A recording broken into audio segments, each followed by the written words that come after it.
It began with a silence so heavy it felt deliberate, a pause stretched tight across the plains of southern Russia, where both sides knew exactly what was coming, and neither could stop it. By the summer of 1943, the war in the East had already consumed millions. Cities had burned, armies had been shattered and rebuilt. The illusion of a quick victory was long gone. What remained was a front carved deep into the land itself, a vast bulge in the Soviet lines, visible on every map, impossible to ignore. Kursk was no longer just a place. It was a question. Could Germany still seize the initiative? Or had the moment already passed? For the German High Command, Kursk represented one last chance to regain control of the war's rhythm. The plan was simple in concept and brutal in execution. Strike the bulge from north and south, encircle massive Soviet forces, destroy them, and restore momentum that had been bleeding away since Stalingrad. New tanks were promised. Elite formations were gathered. Everything depended on precision, timing, and overwhelming force. But time itself was already working against them. Delays crept in. Arguments dragged on. The attack was postponed again and again. And with every day that passed, the Red Army prepared. The Soviets did not wait passively behind the lines. They dug, and dug, and dug again. Across miles of open steppe, defenses layered upon defenses. Trenches zigzagged endlessly. Minefields multiplied until the ground itself became a weapon. Anti-tank guns were positioned with ruthless calculation. Artillery was massed in numbers never seen before.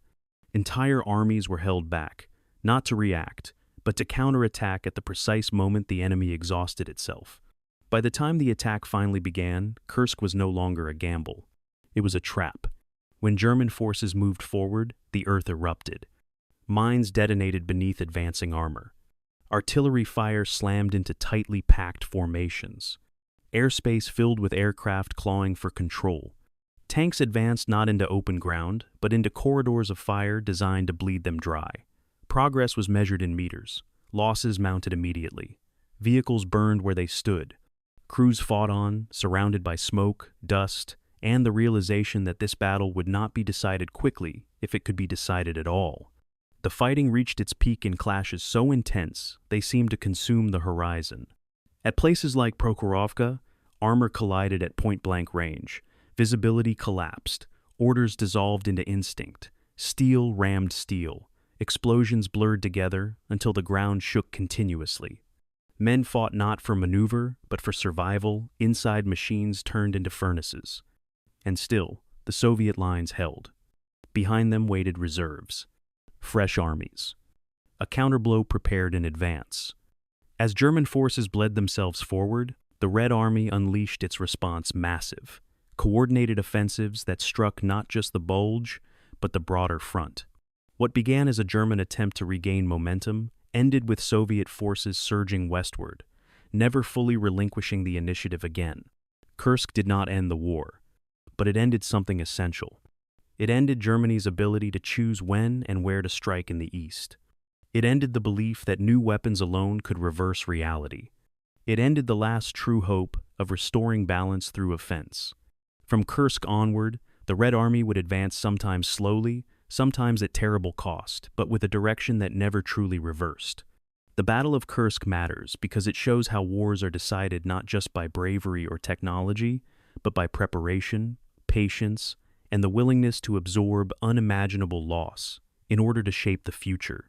It shows how silence before a battle can be as deadly as the fighting itself. How waiting can be a weapon. How knowing what is coming and preparing anyway can change the course of history. Tonight, we return to that moment of stillness before the storm, to the minefields and trenches stretching beyond sight, to the clash that echoed across the steppe and reshaped the war forever, to Kursk, where momentum died and inevitability took its place.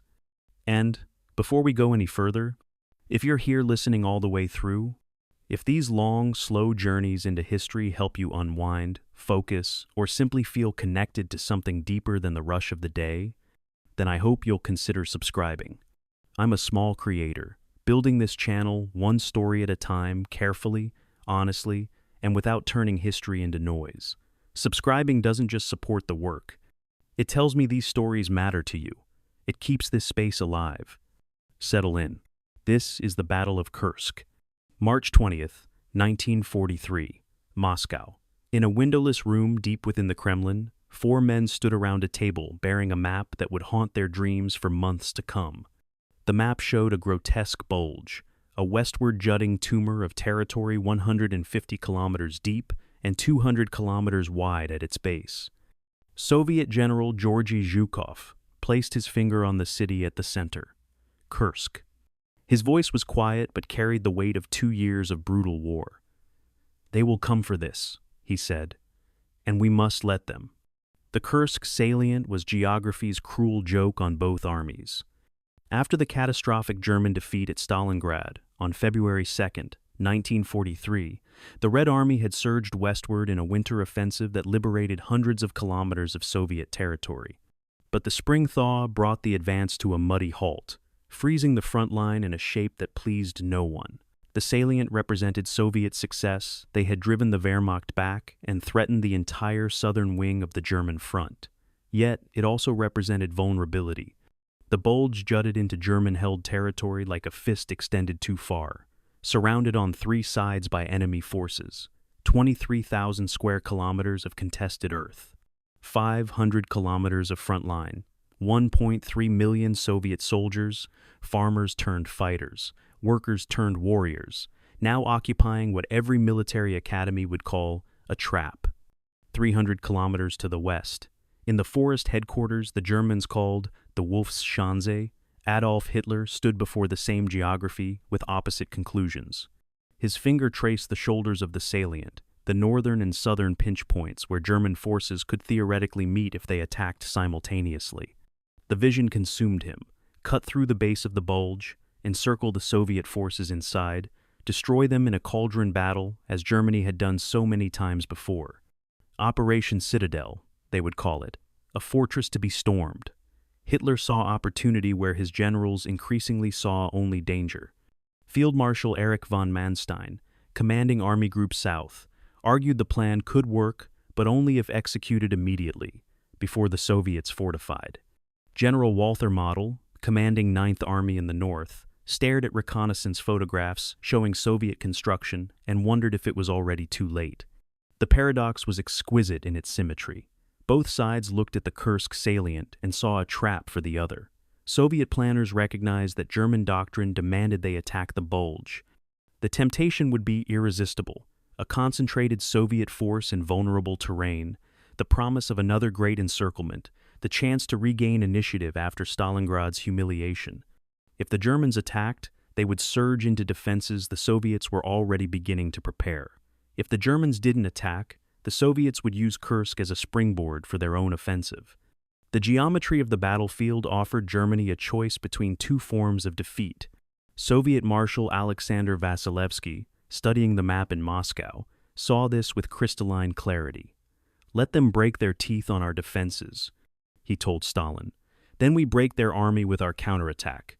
Yet Stalin's decision to defend rather than attack represented a profound shift in Soviet military thinking. For 2 years, the Red Army had learned through catastrophic loss that German tactical skill and operational flexibility usually defeated Soviet numerical superiority in mobile warfare. The summer of 1941 had seen entire Soviet armies encircled and destroyed within weeks of the German invasion. The autumn of 1942 had witnessed German panzers driving to the Volga River. But Stalingrad taught a different lesson. In prepared urban defenses, Soviet determination and artillery could bleed the Wehrmacht white. The question now facing Stalin and his generals was whether that defensive success could be replicated in the open terrain of the Kursk salient. Could they transform 500 kilometers of front line and 150 kilometers of depth into a fortress without walls? Could they prepare so thoroughly that German tactical brilliance would shatter against Soviet preparation?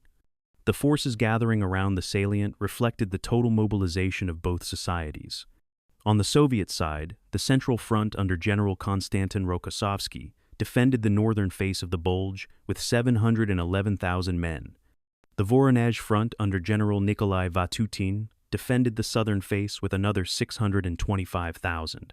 These were not the demoralized, poorly equipped conscripts of 1941.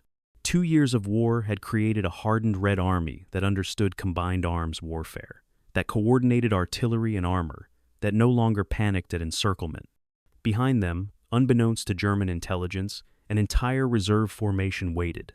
The Steppe front under General Ivan Konev, 500,000 fresh troops and 1,500 tanks held 150 kilometers back, ready to either reinforce the defense or launch the counteroffensive. The German forces seemed smaller but packed terrifying combat power. Army Group Center's 9th Army under Model would attack from the north with 335,000 men. Army Group South's 4th Panzer Army and Army Detachment Kempf, under Manstein's overall command, would attack from the south with 449,000 men. These formations included the Wehrmacht's elite, the Großdeutschland Panzer Division, 3 Waffen-SS Panzer Divisions, multiple Army Panzer Divisions equipped with the newest tanks German industry could produce. The plan called for a classic double envelopment. Model would drive south from Orel, Manstein would drive north from Belgorod. They would meet at Kursk, roughly 80 kilometers behind the Soviet front lines, encircling and destroying the Soviet forces in the pocket. German planning staffs estimated 7 to 10 days for completion. But in early April 1943, as both armies began their preparations, a network of spies, partisans, and signals intelligence operators initiated a sequence of discoveries that would transform the battle before it began. In occupied Poland, a member of the Soviet partisan network photographed a German rail movement order showing unusual concentrations of heavy equipment moving toward Orel and Kharkov. In Switzerland, a mysterious intelligence source the Soviets called Lucy began transmitting detailed information about German operational planning.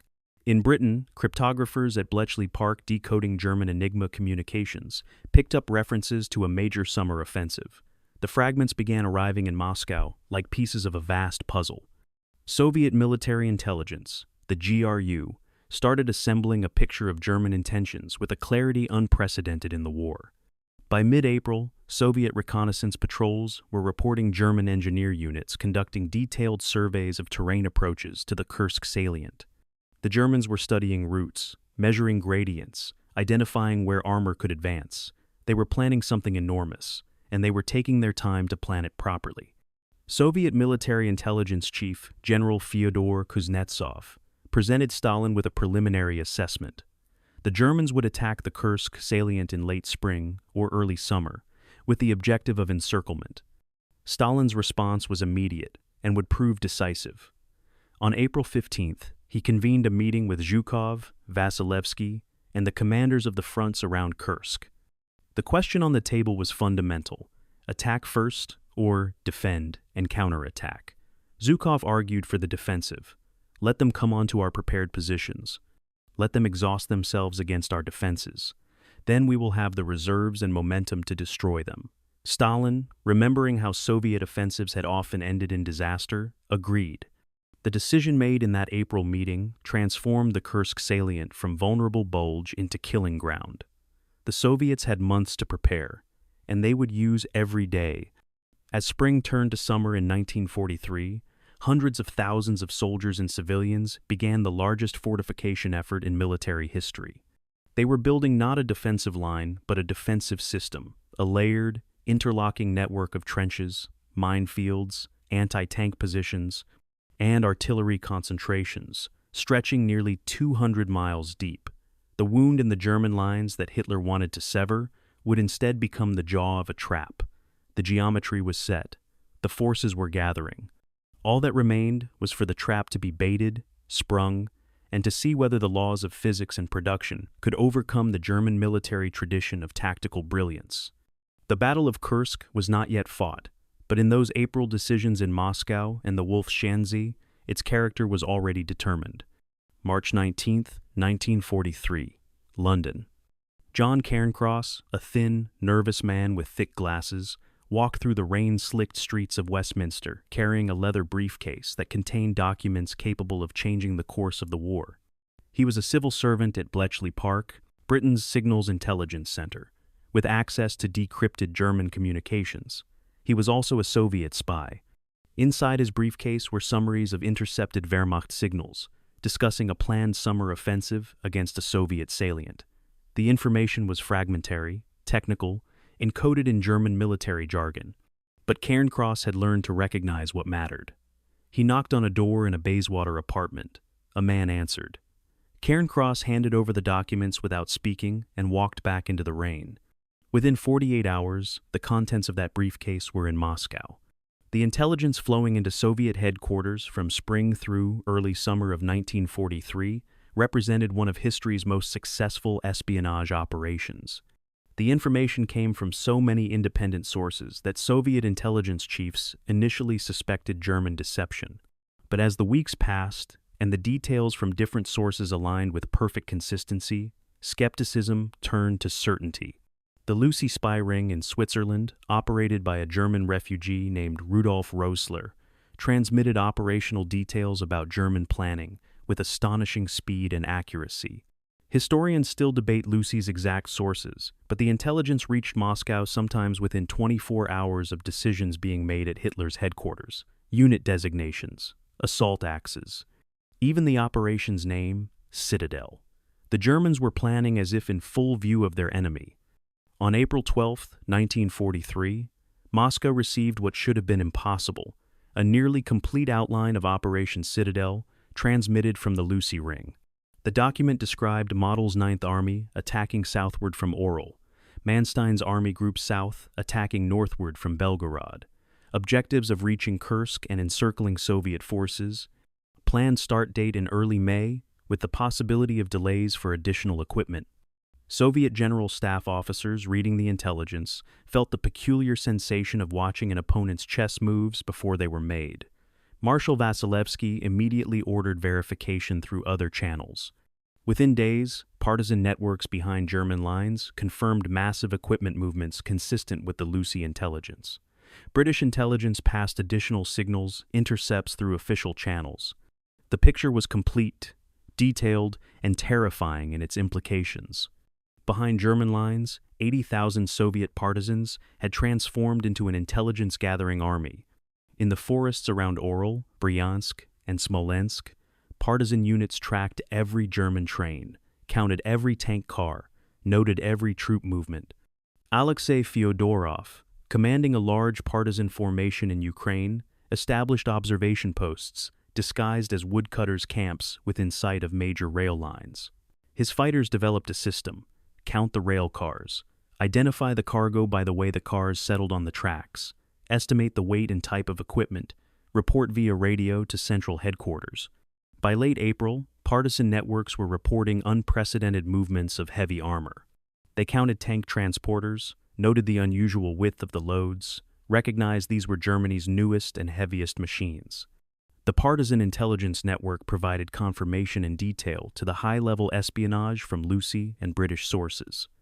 The intelligence coup reached its apex on May 19, 1943, when Soviet forces captured a German staff officer near Kharkov. In his briefcase were annotated maps for Operation Citadel, showing exact attack corridors, preliminary bombardment targets, and timetables for the northern assault. It was the third independent confirmation of information Moscow already possessed. The captured documents matched the Lucy intelligence and the partisan observations with such precision that even the most cautious Soviet officers had to accept reality. The Germans were planning Citadel exactly as the spies said. The planned assault axes were exactly where the intelligence indicated. The forces were exactly those identified. For the Soviet military, accustomed to operating in partial darkness about enemy intentions, this visibility was unprecedented and almost unbelievable. What made the intelligence supremacy so devastating was the temporal advantage it provided. By late April, Soviet commanders knew not just that the Germans would attack, but approximately when and precisely where. They knew which units would attack, what routes they would use, even which villages the German advance was expected to reach on specific days. This foreknowledge transformed the defensive preparations from reactive to proactive. Soviet engineers didn't dig trenches generally along the front. They fortified the exact corridors German panzers would use. Anti-tank guns weren't distributed evenly. They concentrated where intelligence indicated the main thrusts would come. Minefields weren't scattered randomly. They covered the approaches German reconnaissance had surveyed. The Kursk defenses were being tailored like a suit to the exact dimensions of the coming attack. Yet the greatest intelligence achievement was detecting something the Germans were hiding even from themselves: the delays. Hitler postponed Operation Citadel 5 times between early May and early July. Each postponement was to wait for more Panthers, more Tigers, more Ferdinand tank destroyers. Soviet intelligence detected every delay. On May 3rd, Lucy reported the attack postponed to mid-May.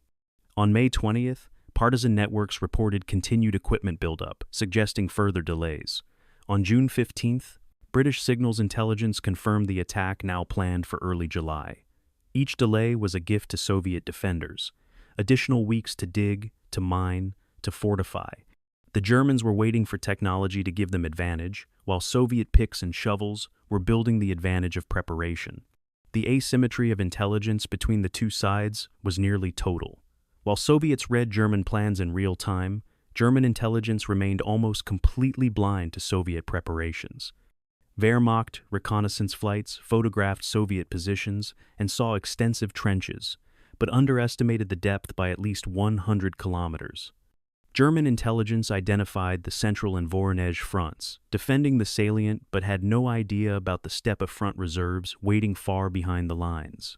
German interrogators questioned captured Soviet soldiers about defensive positions, but got no sense of the 8 successive defensive belts being constructed. The Germans planned Operation Citadel, based on assumptions from 1941 and 1942, when Soviet defenses were shallow and Soviet reserves scarce. They were planning to attack an enemy that no longer existed, while the real Soviet army watched them prepare. By June 25, 1943, the intelligence network provided Stalin with what any commander would consider a miracle. British signals intelligence confirmed the exact date and time of the German attack. The preliminary artillery bombardment would begin at 2 o'clock in the morning on July 5th. The main assault would commence at dawn. Soviet military intelligence had achieved something unprecedented in warfare: complete visibility into enemy operational planning weeks in advance. Stalin convened his commanders and asked a simple question. Knowing the Germans would attack at 2 in the morning on July 5th, what should the Red Army do at 1:30? The answer would be an artillery bombardment of their own, hitting German assault formations in their start positions before the attack even began. The intelligence triumph of Kursk raises questions that echo through military history. If the Soviets knew everything, why not simply attack first and disrupt German preparations entirely? The answer reveals sophisticated strategic thinking. Soviet commanders understood that offensive operations against prepared German defenses often ended in disaster. The Red Army of 1943 was improving, but still learning. Better to let the Germans attack into Soviet strength, to leverage the defensive advantages of prepared positions, to bleed the Wehrmacht against fortifications, and then counterattack with reserves against a weakened enemy. The intelligence allowed the Soviets to choose the terms of battle. They chose to defend, to prepare, and to turn the Kursk salient into history's most anticipated ambush. The Germans were walking into a trap they could see but couldn't recognize. The intelligence was perfect. The preparations would need to match. April 26, 1943. The Wolfschanze, East Prussia. Adolf Hitler sat across the table from 2 of his finest field commanders, and the argument that would doom Operation Citadel had already begun. Field Marshal Erich von Manstein, architect of Germany's greatest victories, spoke with the authority of success. "My Führer, if we attack now, in early May, we can succeed. The Soviets are still disorganized from the spring thaw, but every week we delay, they fortify. Every week we wait, we hand them the advantage." General Walther Model, commanding 9th Army, agreed on timing but wanted more equipment. Hitler sided with neither and both. He postponed the attack until mid-May. The reason? Wait for the new Panther tanks. Wait for more Tigers. Wait for the technology to guarantee victory. The decision to delay Operation Citadel for wonder weapons represented the culmination of German faith in technological superiority over numerical strength. Since 1941, German panzers had dominated Soviet armor through superior optics, better crew training, and more powerful guns. The Panzer III and Panzer IV had outfought the 34 despite the Soviet tanks' better armor and mobility. But by 1943, this technological edge was eroding.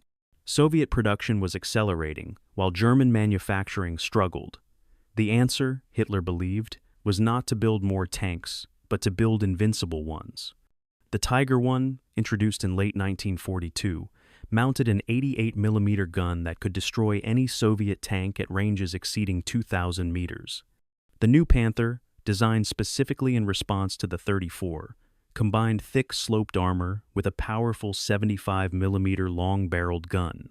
On paper, these machines were revolutionary. In practice, they were disasters waiting to happen.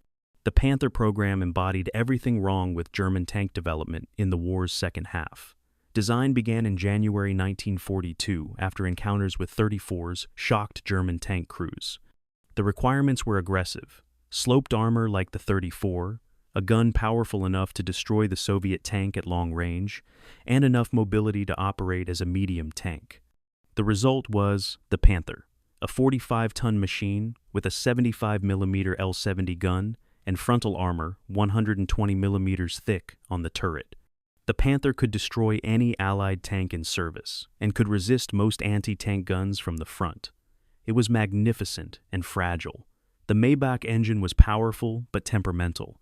The transmission, designed for a 30-ton tank and now stressed by 45 tons, failed constantly. Fuel pumps leaked. Engine compartments caught fire spontaneously. The first Panthers rolled off production lines in January 1943, barely able to drive 150 kilometers without mechanical failure.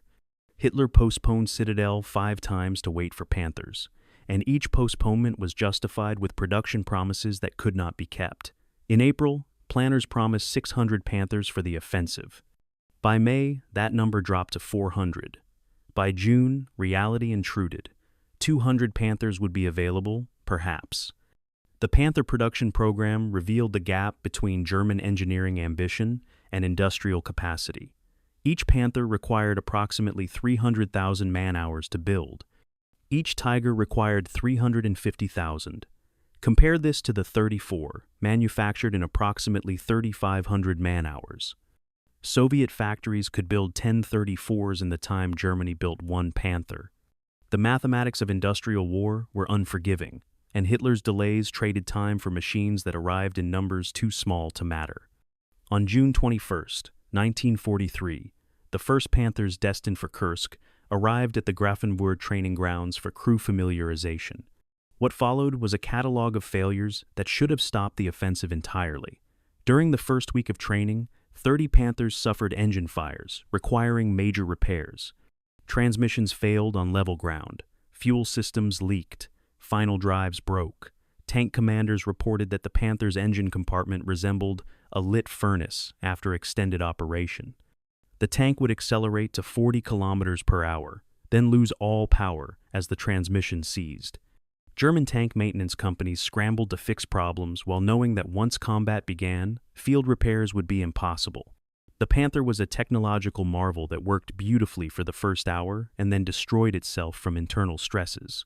The Tiger I had its own problems, though less catastrophic than the Panther's teething troubles. The Tiger's 88mm gun was devastating, and its armor nearly impenetrable to Soviet tanks from the front. But the Tiger weighed 56 tons, moved slowly, consumed fuel at extraordinary rates, and required constant maintenance. Each Tiger needed a support train of maintenance vehicles, spare parts, and recovery equipment. The joke among Wehrmacht logistics officers was that a Tiger division needed 2, one to fight and one to tow the first when it broke down. For Operation Citadel, Germany committed 146 Tigers from heavy tank battalions. These machines would dominate the battlefield when they worked. The question was how many would reach the battlefield and how long they could stay there. By early July, the reality of German armor strength for Citadel was sobering. Total tanks and assault guns, approximately 2,700. Of these, 200 Panthers, 146 Tigers, and 89 Ferdinand heavy tank destroyers represented the new wonder weapons Hitler had waited months to deploy. The remaining 2,265 were Panzer IIIs, Panzer IVs, and assault guns, capable machines but not revolutionary. Against them, Soviet intelligence estimated 5,000 tanks, defending the salient with additional thousands in reserve. The numerical disparity was crushing. German planning assumed that technological superiority and tactical skill would overcome the numbers. This assumption had worked in 1941 and 1942. In 1943, against an enemy who knew the attack was coming and had months to prepare, the assumption was about to be tested to destruction. The decision to delay Citadel for wonder weapons created a vicious cycle that guaranteed failure. Each delay gave Soviets more time to fortify, which increased the advantage of defensive positions, which meant German attackers needed better equipment to overcome defenses, which justified further delays for more Panthers and Tigers. Meanwhile, Soviet tank production accelerated. In May 1943, Soviet factories produced 1,434s. In June, production reached 1,600. Every month of delay added more Soviet tanks to the battlefield, while German production struggled to replace losses from ongoing operations. The Germans were waiting for a technological advantage that was shrinking even as they waited. The tragedy of the Panther program was that the tank had genuine potential. After modifications and improvements through late 1943 and into 1944, the Panther became arguably the best medium tank of the war. Its gun could engage at ranges Soviet tanks couldn't match. Its armor could resist most Allied anti-tank weapons. Its mobility, once reliability problems were solved, was excellent. But these improvements came too late for Kursk. The Panthers that arrived for Operation Citadel were effectively prototypes rushed to combat before testing was complete. Of the 200 Panthers assigned to Citadel, approximately 160 suffered mechanical failures before combat even began. They broke down on rail transporters. They caught fire during movement to assembly areas. They shed tracks on roads. German recovery crews worked frantically to make the machines combat-ready, while Soviet intelligence counted each arrival and reported numbers back to Moscow. On July 3, 1943, 48 hours before the attack, German commanders conducted final equipment inspections. The numbers were devastating. 9th Army in the north could field approximately 1,000 tanks, but only a small percentage were Panthers and Tigers. 4th Panzer Army in the south had approximately 1,300 tanks, including most of the new equipment. The Ferdinand tank destroyers, armed with 88mm guns and encased in 200mm of frontal armor, were nearly invulnerable but mechanically unreliable and lacking machine guns for infantry defense. The Tiger battalions were at partial strength. The Panther battalions were shadows of what had been promised. And across the start lines, Soviet defenders waited in positions fortified for months, armed with intelligence about exactly where the German armor would attack. Hitler had gambled that technology could overcome time, numbers, and preparation. In 48 hours, the bet would be called. April 12, 1943. A field outside the village of Ponyri, 60 kilometers northwest of Kursk. Lieutenant Colonel Mikhail Yenshin, a Soviet combat engineer, stood in knee-deep mud, supervising 200 soldiers, as they began digging what would become part of the most extensive fortification system in military history. The soldiers, a mix of army engineers and conscripted civilians, worked with picks and shovels in the cold spring rain. Yenshin had overseen defensive construction at Stalingrad, where every ruined building became a fortress. Kursk would be different. There were no buildings here, no urban terrain to leverage, just open steppe, gently rolling hills, and scattered woods. Yenshin's orders were to transform this open ground into a defensive system 190 miles deep. He looked at the muddy field and wondered if the orders were even possible. The decision to fortify the Kursk salient in depth came directly from the April meetings where Stalin endorsed Zhukov's defensive strategy. But translating strategic concept into physical reality required solving unprecedented engineering challenges. Soviet defensive doctrine in 1941 and 42 had relied on linear defenses, continuous trenches along a front intended to stop attackers at the border. German armor had repeatedly punched through these linear defenses, encircled the defending forces, and destroyed them. Zhukov proposed something fundamentally different for Kursk: echelon defense in depth.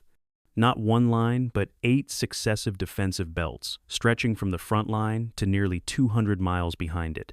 Each belt would contain trenches, anti-tank positions, minefields, and artillery.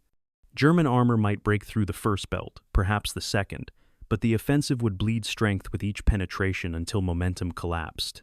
It was defense as attrition, trading space for casualties.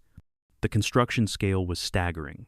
Soviet combat engineers calculated that creating 8 defensive belts across the 500-kilometer front would require excavating the equivalent of digging the Moscow metro system twice. In some sectors, defensive depth reached 300 kilometers. Every kilometer of front would be defended by multiple trench systems, each trench deep enough for a standing soldier with overhead cover against artillery. Anti-tank ditches needed to be 4 meters wide and 3 meters deep dimensions that would stop a 50-ton tank.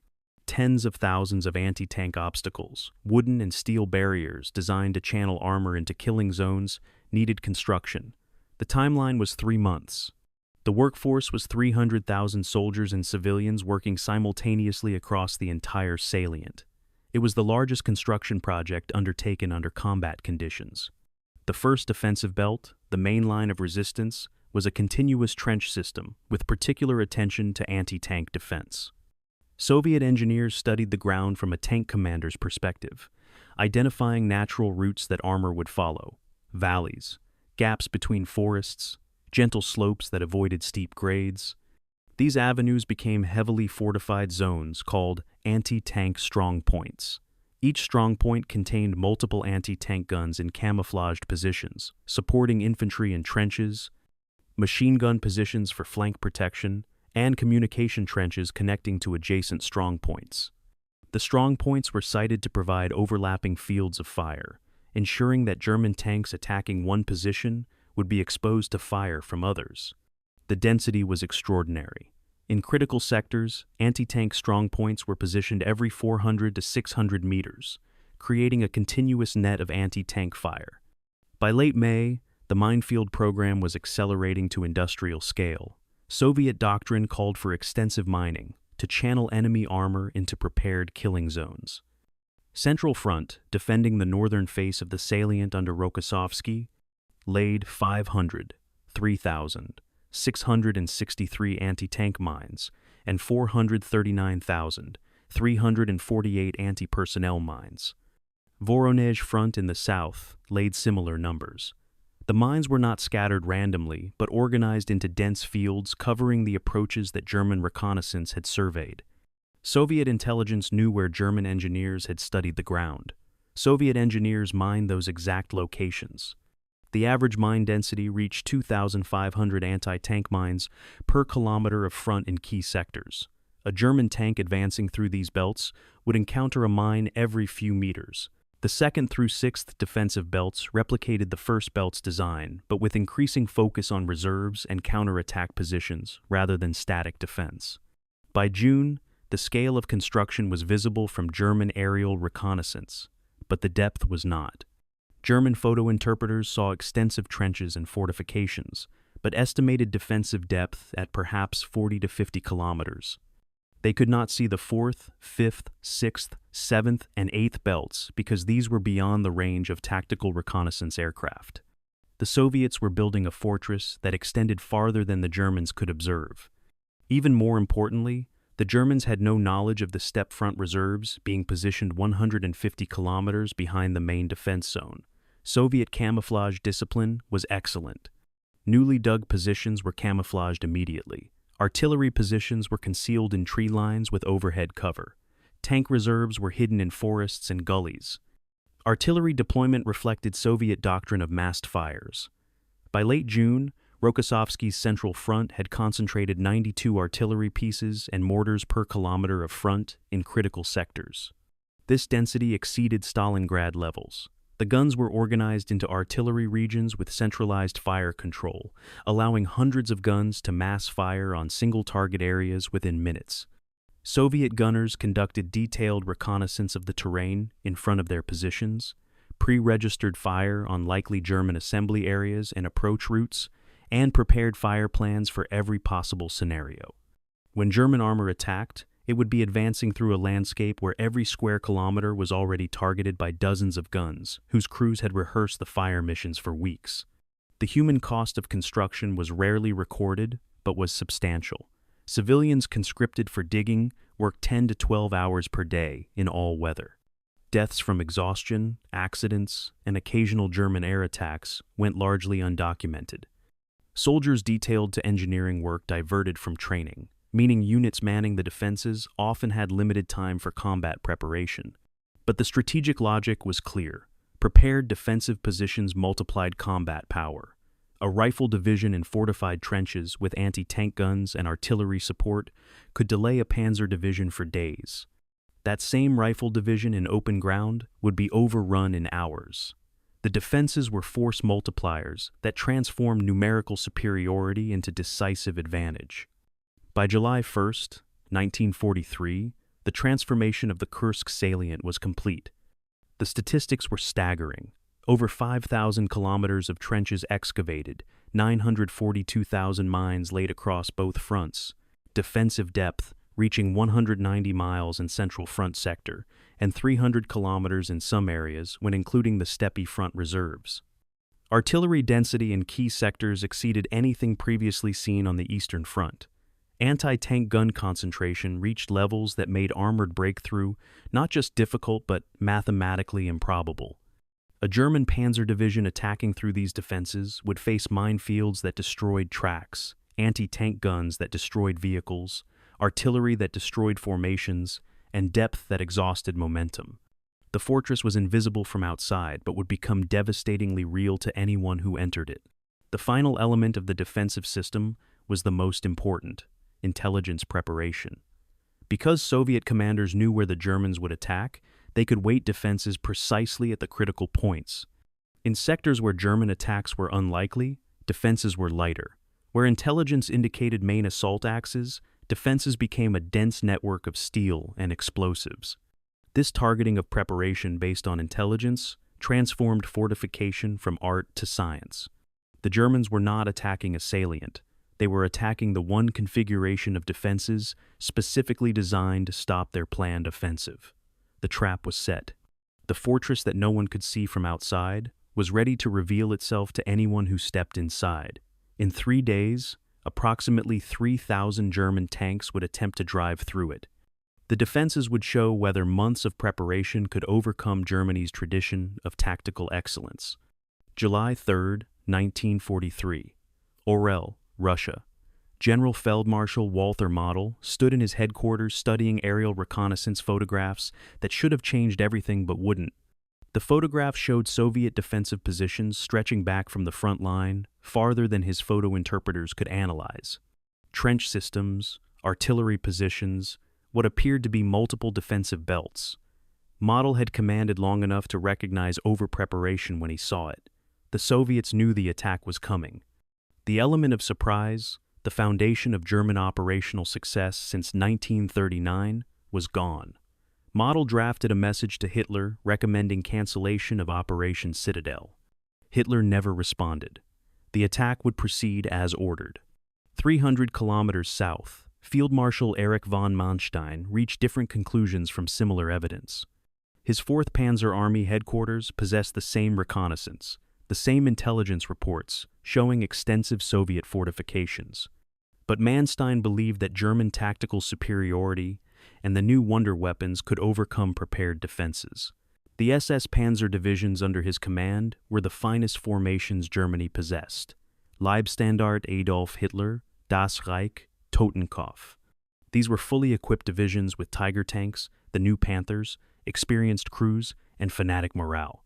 Manstein's plan was elegant: concentrate overwhelming force on a narrow front, punch through the Soviet defenses before they could react, and exploit into the operational depth before Soviet reserves could deploy. It was classic Manstein, the architect of the Crimean Campaign and the Third Battle of Kharkov. On paper, the plan could work. Against an enemy who had mapped every German assault axis and prepared accordingly, it would require perfection. The final force dispositions revealed the strategic choices both sides had made. Germany committed 780,000 men, 2,700 tanks and assault guns, 10,000 artillery pieces and mortars, and 1,800 aircraft to Operation Citadel. This represented an enormous concentration of combat power, perhaps the strongest offensive force Germany had assembled since the invasion of the Soviet Union. But the force was smaller than original planning envisioned and exhausted by the delays. Units that should have been at full strength arrived under strength. Tank battalions that should have had weeks of training with new equipment had days. Maintenance units were already overwhelmed by Panther and Tiger breakdowns before combat began. The German army assembling for Citadel was powerful but fragile, capable of devastating attacks but with limited depth for sustained operations. Against this, the Soviets fielded 1,910,000 men in the two fronts directly defending the Salient, plus another 500,000 in Steppe front reserves that German intelligence didn't know existed. Soviet tank strength exceeded 5,000 in the Salient, with another 1,500 in reserve. Artillery numbered over 25,000 pieces. Soviet fighter and ground attack aircraft, including the new Yakovlev 9 and Lavochkin 5 fighters, numbered 2,650. The numerical advantage was overwhelming, but more important was the advantage of position. Soviet forces occupied prepared defenses with minefields, pre-registered artillery, and intelligence about exactly where the Germans would attack. The force ratio favored the Soviets approximately 2.5 to 1 in total strength, but in defensive positions with proper preparation, this ratio provided enormous advantage. On July 4th, the final quiet day before the storm, both armies made final preparations that revealed their different understanding of the coming battle. German assault divisions moved to their start lines under cover of darkness. Panzer divisions concentrated in assembly areas just behind the front, ready to exploit any breakthrough the infantry achieved. Artillery battalions moved into firing positions for the preliminary bombardment. Luftwaffe ground attack squadrons armed with armor-piercing bombs and anti-tank cannons. The German preparations followed doctrine developed over 4 years of war: concentrate force, achieve breakthrough, exploit rapidly before the enemy can react. The machine of the German army was moving into position for what was planned as a 7 to 10 day operation to encircle and destroy Soviet forces in the Kursk salient. Soviet preparations reflected their different strategy. Forward units in the 1st Defensive Belt received orders to evacuate the frontline trenches after the German artillery preparation and fall back to second positions. Why defend ground that artillery would obliterate? Better to let the Germans waste ammunition on empty trenches. Reserve units moved into position in the depth, ready to counterattack against German penetrations. Tank brigades established concealed positions where they could strike German flanks. Artillery conducted final checks of fire plans. Soviet infantry received a final briefing that was brutally honest. The Germans would attack with overwhelming force. The 1st Defensive Belt would likely be penetrated, but mission was to delay, to bleed, to force the Germans to pay for every kilometer. The reserves would counterattack. The depth would exhaust German momentum. Survival was secondary to buying time. The intelligence preparation on both sides showed stark asymmetry. Soviet commanders held meetings where they discussed German attack plans with precision that bordered on clairvoyance. Unit commanders knew which German divisions faced them, what routes the German armor would use, even the timing of preliminary bombardments. This intelligence came from so many sources that it had the authority of certainty. Soviet defensive preparations targeted specific threats. Anti-tank guns were positioned to cover the exact routes German tanks would use, because German engineers had surveyed those routes and Soviet spies had reported it. Soviet commanders briefed subordinates with maps showing German assembly areas, approach routes, and objectives. The Russians were fighting with the enemy's playbook. German intelligence was operating in comparative darkness. Interrogation of Soviet prisoners revealed defensive preparations, but not the depth. Aerial reconnaissance showed fortifications, but underestimated the scale by at least 100 kilometers. Signals intelligence detected increased Soviet radio traffic, but couldn't determine if this indicated reinforcements or merely preparation. Most critically, German intelligence had no knowledge of the Steppe front reserves waiting far behind the front lines. German planning assumed that once the defensive crust was broken, exploitation into Soviet rear areas would face limited resistance. The reality, multiple successive defensive belts and 500,000 reserve troops, was completely unknown. The Germans were attacking based on assumptions about Soviet capabilities from 1941 and 42. The Soviets had evolved beyond recognition.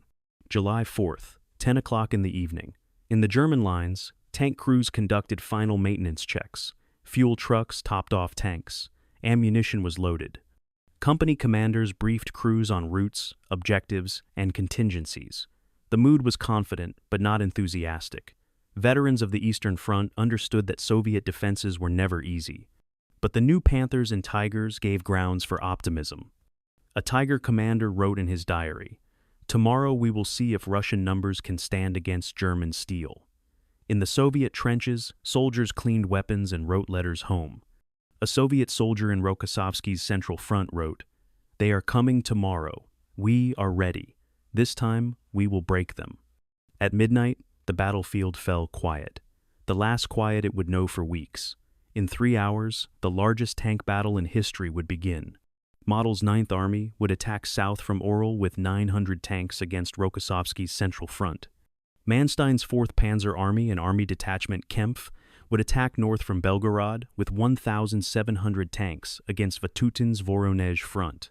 The pincers were designed to meet at Kursk, 80 kilometers behind the Soviet front, encircling the defenders. But in Moscow, Stalin and his generals had prepared a different conclusion. The Germans would attack into the strongest defenses ever constructed. They would bleed, they would stall, and then the counteroffensive would destroy them. The trap was set, the armies were assembled. The geometry of the battlefield was locked.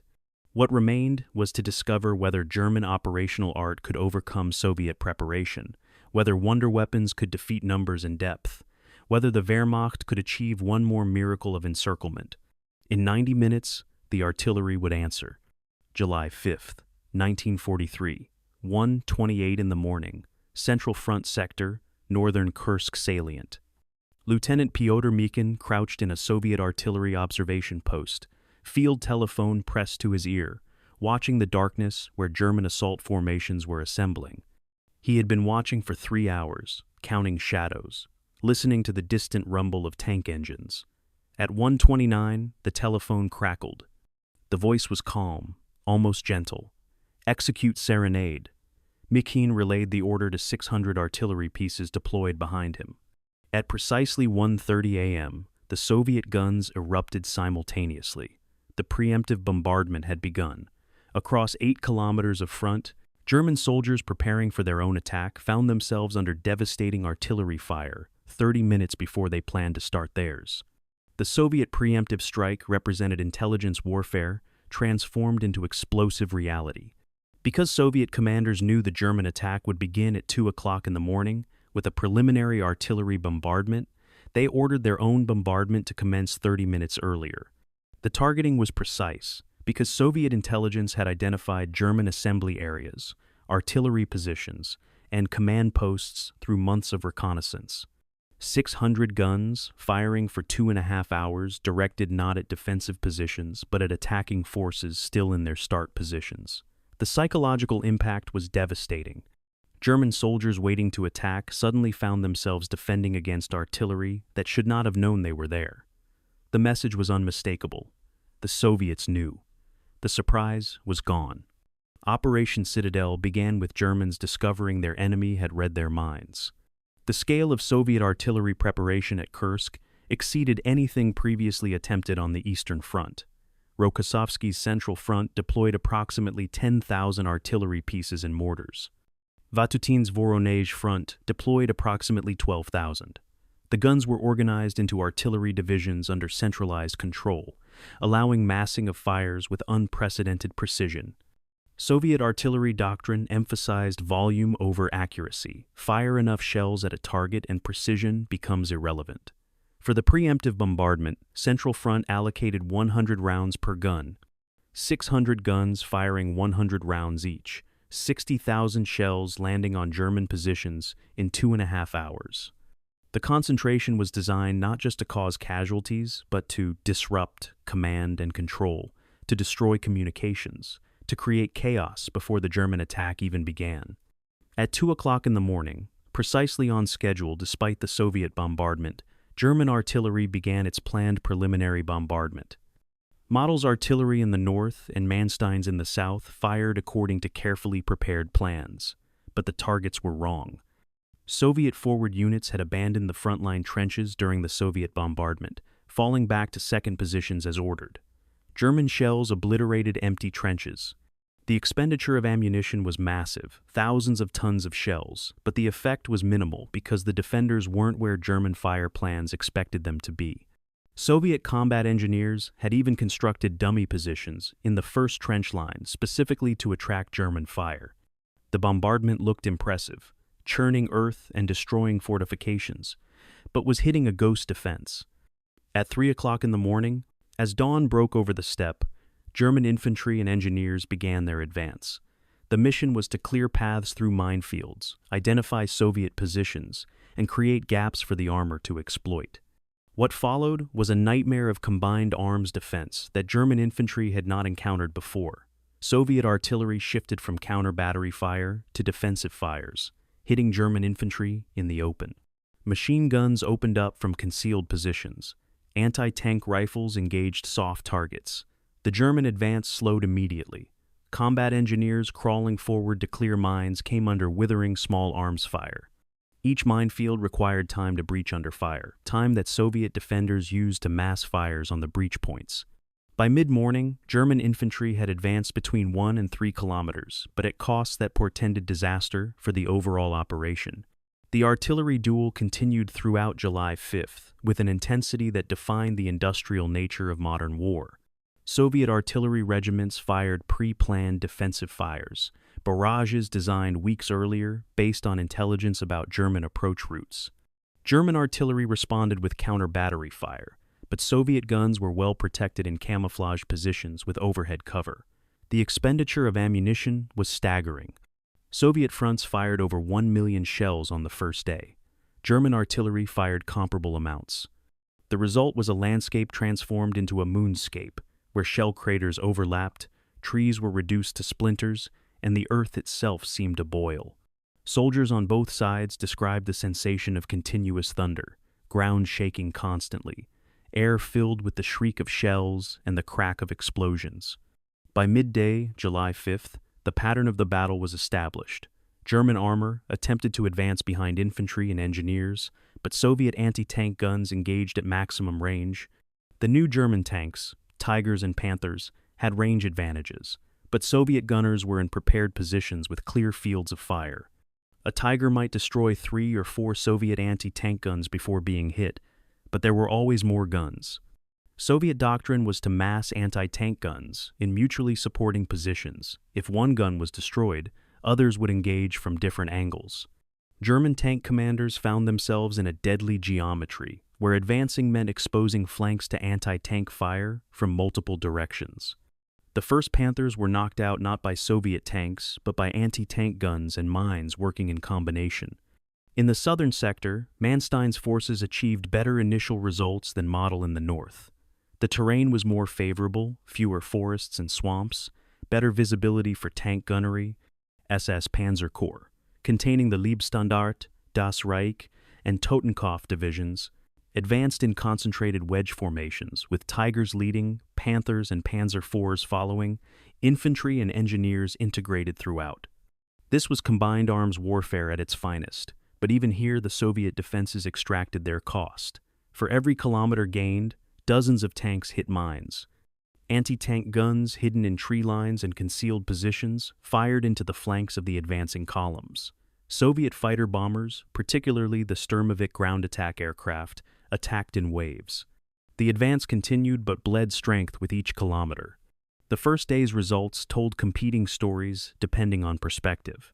German situation reports claimed penetration of Soviet first defensive belt in multiple sectors, destruction of numerous Soviet positions, hundreds of prisoners taken. This was accurate but misleading. Soviet defensive doctrine anticipated losing the first belt. What mattered was the cost imposed. 9th Army in the north advanced approximately 6 kilometers at maximum penetration, losing over 100 tanks and suffering 5,000 casualties in the process. 4th Panzer Army in the south advanced 8 to 12 kilometers in some sectors, but also suffered heavy tank losses, Estimates ranged from 70 to 100 tanks destroyed or disabled. The German armor was bleeding before reaching the main Soviet defenses. The breakthrough phase, planned to take 1 day, was clearly going to require longer. The artillery expenditure on July 5th foreshadowed the material consumption that would characterize the entire battle. Soviet artillery regiments went through their initial ammunition allocations faster than planned, requiring emergency resupply. German artillery also expended ammunition at rates that concerned logistics officers. Both sides had stockpiled months' worth of supplies for the offensive, but the rate of consumption suggested those stockpiles would not last as long as planned. The Battle of Kursk was becoming an artillery duel, as much as a tank battle, a contest of industrial production and logistics as much as tactical skill. The side that could sustain the expenditure of shells, that could replace destroyed guns, that could keep ammunition flowing forward, would outlast the other. The opening bombardments were the symphony's overture. The main performance would last for weeks and consume resources on a scale that would beggar both sides. July 5th, 1943, 10 o'clock in the morning, near Ponary village, northern sector. Oberleutnant Werner Adamczyk commanded a company of Panzer IIIs in the 6th Infantry Division, supporting infantry attempting to clear the first Soviet defensive belt. His tanks were obsolete by 1943 standards, but they were all his unit possessed. The infantry had been advancing since dawn and gained perhaps 1 kilometer. Now they had stopped. Adamczyk received orders to move forward and provide fire support. His tank rolled toward the infantry positions and immediately hit a mine. The explosion tore off the left track and damaged the road wheels. The tank lurched to a halt. Within seconds, Soviet anti-tank fire began hitting the immobilized target.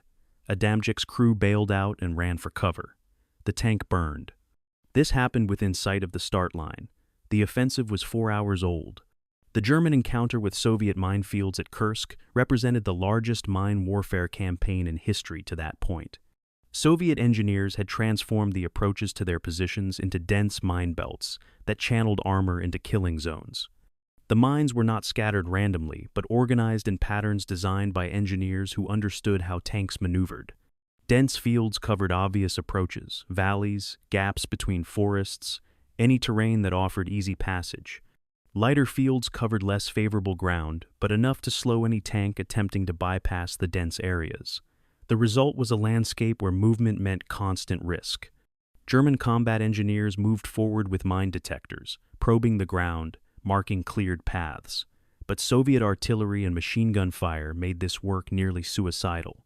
Engineers died by the dozens trying to clear paths through the minefields while under fire.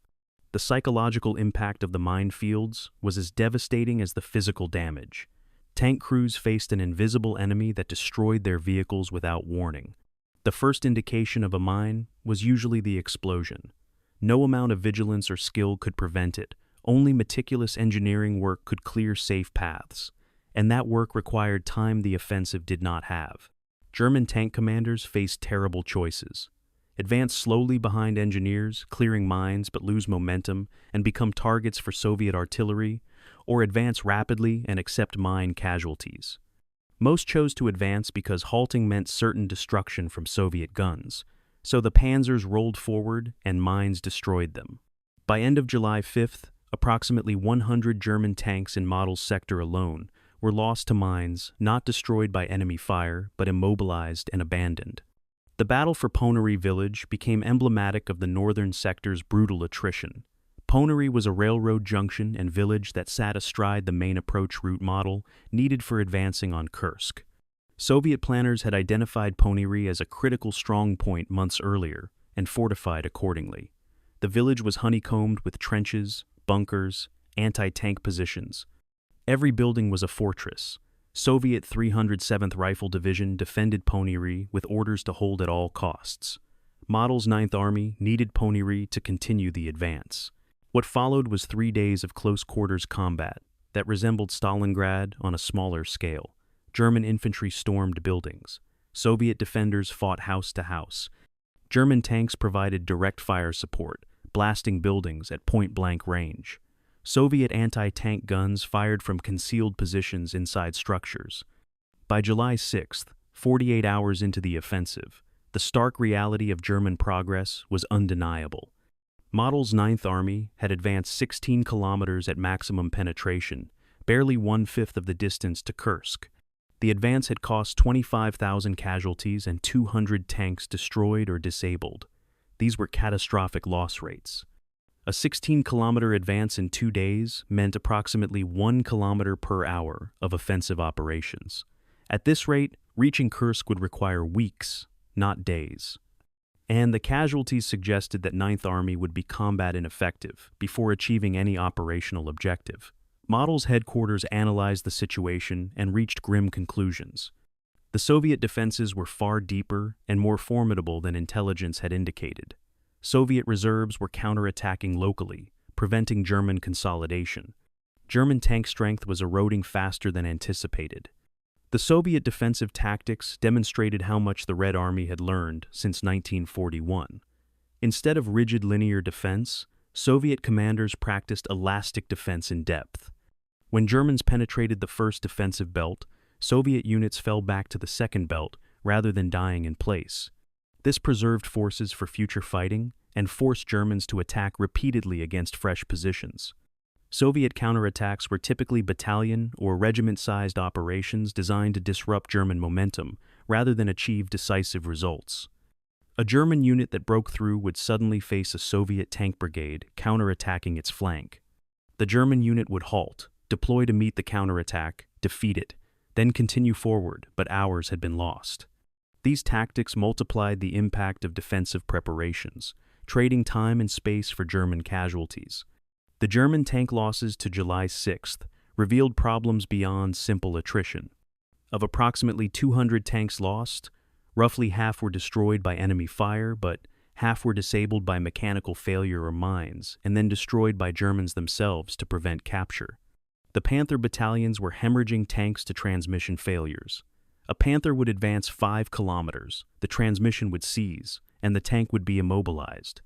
German recovery vehicles attempted to tow disabled Panthers back to repair facilities, but Soviet artillery interdicted recovery operations. Disabled tanks often had to be destroyed in place. The Tigers were mechanically more reliable, but consumed fuel at prodigious rates. Tiger companies found themselves rationing movement to preserve fuel for combat. The irony was devastating. Germany had delayed the offensive for wonder weapons that were destroying themselves. Soviet casualties were also severe, but sustainable within their force structure. By July 6th, Central Front alone had suffered approximately 20,000 casualties, but reinforcements were flowing forward from reserve formations.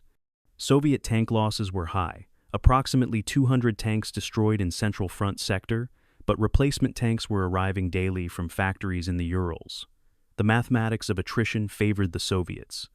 Germany could not replace its losses. Every destroyed Tiger or Panther was gone permanently. Soviet tank production exceeded losses. Every destroyed 34 was replaced by 2 more. The Germans were fighting a battle of attrition they could not win, and the realization was beginning to penetrate German headquarters. By evening of July 6th, 9th Army headquarters transmitted a situation report to Army Group Center that was brutally honest. Penetration depth insufficient. Casualties unsustainable. Tank strength declining rapidly. Soviet reserves counterattacking. Ponyri still contested. The report recommended either massive reinforcement to continue the offensive or withdrawal to start lines. Army Group Center forwarded the report to Supreme Command with the notation that 9th Army was approaching culmination point, the moment when offensive capability equals defensive resistance and further advance becomes impossible. Model personally briefed Hitler by telephone. Hitler's response was unequivocal. Continue the attack. There would be no withdrawal. The panzers would break through. But the panzers could not break through because the defenses were designed specifically to prevent breakthrough. Every meter of advance led into more defenses, more minefields, more anti-tank guns. Soviet defensive depth exceeded German offensive reach. German doctrine relied on achieving breakthrough and exploiting into enemy rear areas where resistance was lighter. But there was no breakthrough point at Kursk. The defenses extended beyond the German army's ability to penetrate them. On July 7th, 9th Army renewed attacks toward Ponyri and along the Oral-Kursk railway. Progress was measured in hundreds of meters. tank losses continued. The offensive in the north was failing. Model understood this. His commanders understood this. Even the soldiers understood this. Only Hitler refused to accept it. The minefield outside Poniri, where Adamczyk's Panzer III had burned on the first day, was now littered with dozens more destroyed tanks. The Battle of Kursk had become a battle of industrial attrition, and Germany was losing. July 7, 1943, Prokhorovka sector, southern Kursk Salient, SS Obersturmbannführer Joachim Peiper, commanding a battalion in the Leibstandart Adolf Hitler Division, watched from his Tiger tank as the southern offensive achieved what Model could not in the north. Genuine breakthrough. The SS Panzer Corps' 3 elite divisions, attacking in concentrated wedge formation, had smashed through the 1st and 2nd Soviet defensive belts. Before Peiper stretched relatively open terrain, the village of Prokhorovka was visible in the distance, 35 kilometers from the start line. This was deeper than any German penetration since the summer of 1942. Peiper's radio crackled with reports from reconnaissance. Light Soviet resistance ahead, main defenses apparently bypassed. For a moment, the old exhilaration of breakthrough returned. Then the sky filled with Soviet Sturmovik attack aircraft, and the moment passed. Manstein's success in the south stemmed from concentration, terrain, and quality of forces. 4th Panzer Army attacked on a narrower front than 9th Army in the north, concentrating more combat power per kilometer. The terrain south of Kursk was better tank country, fewer forests and swamps than the north, longer sightlines for gunnery, firmer ground that didn't bog down heavy tanks. Most importantly, 4th Panzer Army included Germany's finest formations. The 2nd SS Panzer Corps, Leibstandart, Das Reich, and Totenkopf divisions were fully equipped, fully manned, and veterans of countless battles. These divisions had Tigers, Panthers, and experienced crews. They advanced in sophisticated combined arms formations that coordinated armor, infantry, engineers, artillery, and air support with precision no other German formations could match. The SS tactical method was brutal and effective. Tiger tanks led the advance in small groups, their 88mm guns destroying Soviet positions at ranges exceeding 2,000 meters. Behind the Tigers came the Panthers and Panzer IVs, exploiting the gaps the Tigers created. Panzer Grenadier infantry and Halfracks followed immediately behind the tanks, ready to dismount and clear Soviet positions. Engineer units accompanied every assault, clearing mines under fire.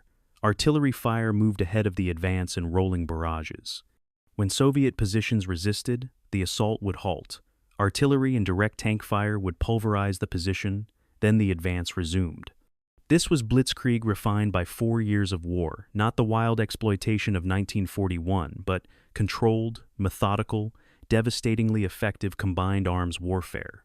By July 8th, 2nd SS Panzer Corps had advanced 35 kilometers from the start line and reached the 3rd Soviet defensive belt, near Prokhorovka. This achievement was extraordinary compared to Model's 16-kilometer advance in the north. Manstein's forces had done what Operation Citadel required, broken through Soviet defenses and reached operational depth. German tactical skill and equipment quality had overcome Soviet numerical superiority and defensive preparations. If the southern offensive could continue this rate of advance for another 2 days, Manstein's panzers would reach Kursk and achieve the operation's objective. But at Manstein's headquarters, intelligence officers were analyzing reconnaissance reports that told a different story. Massive Soviet tank formations were moving toward Prokhorovka from the east, columns extending for 60 kilometers. Hundreds, perhaps thousands, of tanks. Soviet reserves were arriving. The Soviet response to Manstein's success demonstrated the advantage of defensive preparation and reserve management. Vatutin, commanding Voronezh Front, had anticipated German breakthrough attempts and positioned mobile reserves to counterattack. As SS Panzer Corps penetrated the 3rd defensive belt, Soviet tank brigades and artillery regiments moved into blocking positions. Soviet doctrine called for allowing the enemy to advance into a salient, then attacking the flanks and shoulders of the penetration to cut off the spearhead. By July 8th, Soviet forces were implementing exactly this plan. Tank and rifle divisions attacked the shoulders of the German penetration, trying to pinch off the salient. The The German advance was creating a narrow corridor into Soviet defenses, exactly what Soviet operational planning wanted. But the greater Soviet response was unfolding beyond German visibility. Stalin released the Steppe front reserves. General Pavel Rotmistrov's 5th Guards Tank Army, held 150 kilometers behind the front lines, received orders to move to Prokhorovka immediately. 5th Guards Tank Army comprised 850 tanks, mostly 34s, with supporting T-70 light tanks organized into multiple corps. This was a strategic reserve, created specifically for the scenario now unfolding. German intelligence had no knowledge this formation existed. Rotmistrov received his orders on July 8th and immediately began moving west. The tank columns drove through the night, a 60-kilometer-long serpent of armor heading toward collision with the SS Panzer Corps at Prokhorovka. The German situation by July 9th was operationally successful, but strategically precarious. SS Panzer Corps had achieved breakthrough and was positioned to exploit toward Kursk, only 60 kilometers away. But the flanks of the penetration were under constant Soviet attack. German infantry divisions following the Panzer spearheads were stretched thin trying to secure the corridor. Casualties were mounting. Tank strength was declining, not from catastrophic losses like Model in the north, but from steady attrition. Every day of advance cost another 30 to 50 tanks to combat damage, mechanical failure, and mines. SS Panzer Corps started the offensive with approximately 390 tanks. By July 9th, effective strength was perhaps 300, still powerful but diminished. Manstein faced the classic dilemma of penetration warfare. He had achieved breakthrough, but exploiting that breakthrough required widening the corridor to allow follow-on forces to advance. This meant attacking outward to the flanks rather than forward toward the objective. But attacking outward meant slowing the forward momentum.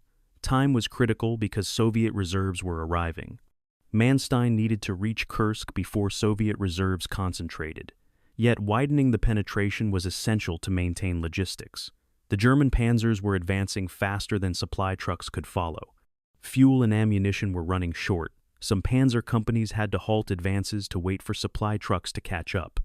On July 10th, German aerial reconnaissance photographed the Soviet tank columns moving toward Prokhorovka and reported back to headquarters. The photographs were analyzed with growing alarm. The columns were enormous, far larger than any Soviet tank formation previously identified in the sector. Wehrmacht intelligence officers counted tanks, estimated strength, and reported conclusions that challenged everything the offensive assumed. The Soviets possessed massive reserves that German intelligence had completely failed to detect. Estimates ranged from 600 to 1,000 tanks in the approaching formations. 2nd SS Panzer Corps, with 300 tanks, was about to face numerical superiority of at least 2 to 1 and possibly 3 to 1. The photographs showed something else troubling. The Soviet columns were approaching from the east, from the rear areas. These were not depleted units pulled from the front line, but fresh formations with full fuel and ammunition loads. Manstein held a conference with his corps commanders on July 10th. The situation was discussed with brutal honesty. The breakthrough was real, but the advantage was temporary. Soviet reserves were arriving in overwhelming numbers.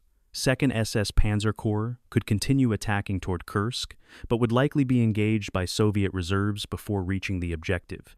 Alternatively, the Corps could halt and establish defensive positions to defeat the Soviet counterattack before resuming the offensive. The risk of continuing was encirclement if Soviet forces cut the corridor behind the spearhead. The best divisions Germany possessed would be trapped. The risk of halting was losing momentum permanently. Once stopped, resuming offensive operations against prepared Soviet defenses would be nearly impossible. Manstein chose to continue the attack. His reasoning was sound. The SS divisions were too valuable to risk in static defense, too powerful not to use for exploitation.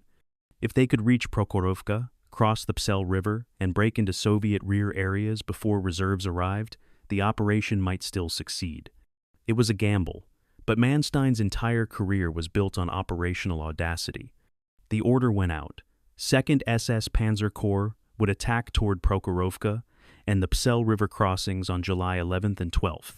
They would attempt to break through before Soviet reserves deployed.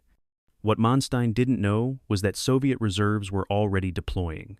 Rotmistrov's 5th Guards Tank Army was taking positions around Prokhorovka at that exact moment. The collision was inevitable. The largest tank battle in history would occur on July 12th, near a small village that neither side particularly cared about, but where geography and timing forced both armies to fight. Manstein's knife had cut deep into Soviet defenses, but the wound was closing around it, and what was coming would be not a battle, but mutual destruction. July 9th, 1943. Steppe Front Headquarters, 140 kilometers east of Kursk. General Ivan Konev studied the map showing 2nd SS Panzer Corps' penetration with satisfaction rather than alarm. For months, Soviet planning had anticipated exactly this scenario. German breakthrough in the south, reserves needed to contain it. Stalin was on the telephone from Moscow, authorizing release of Steppe Front reserves. Stop them at Prokhorovka, Stalin said. Use everything. Konev replied that everything was already moving. The 5th Guards Tank Army was en route. Additional rifle divisions were in training. Artillery was deploying. The trap that Zhukov had proposed in April was now springing. The Germans had advanced far enough to be vulnerable. Now Soviet reserves would demonstrate why defensive strategy works. The release of Steppe Front reserves represented the culmination of Soviet strategic planning. This formation, 500,000 men, 1,500 tanks, thousands of artillery pieces, had been held deliberately out of contact, positioned beyond German reconnaissance range. German intelligence had focused on Central Front and Voronezh Front, the formations directly defending the salient. The existence of a third, fully equipped front in reserve was completely unknown to German planners. The Soviet General Staff had created this formation specifically for the Kursk battle, stripping other sectors of the front to concentrate maximum force. It was a strategic gamble.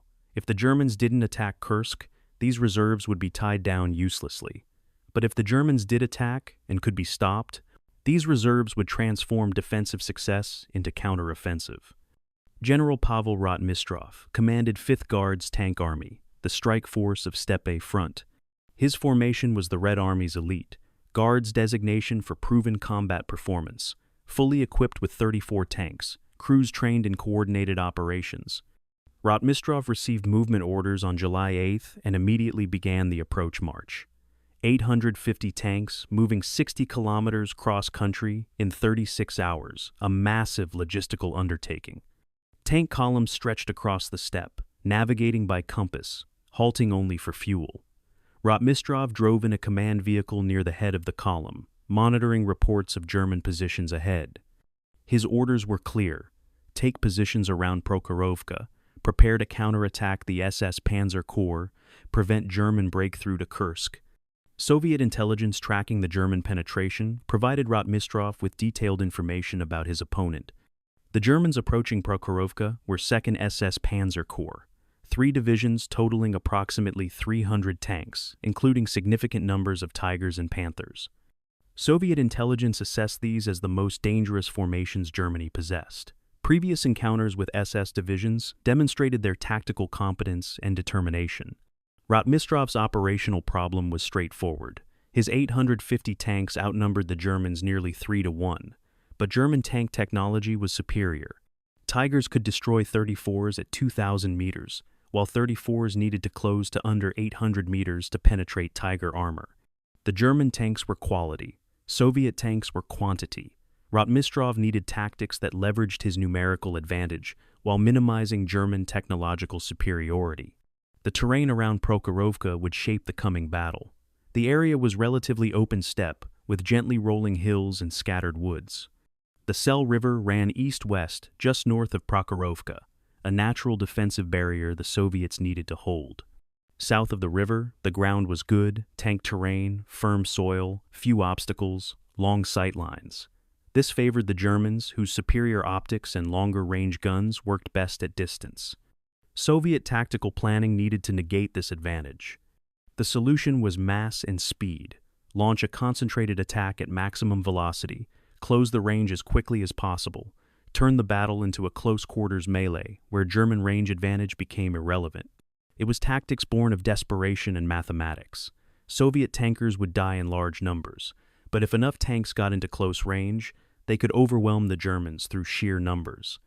By July 11th, the concentration of forces around Prokhorovka was unprecedented.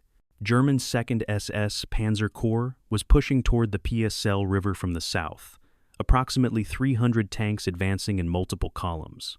Soviet 5th Guards Tank Army was deploying north and east of Prokhorovka, 850 tanks taking concealed positions in tree lines and ravines.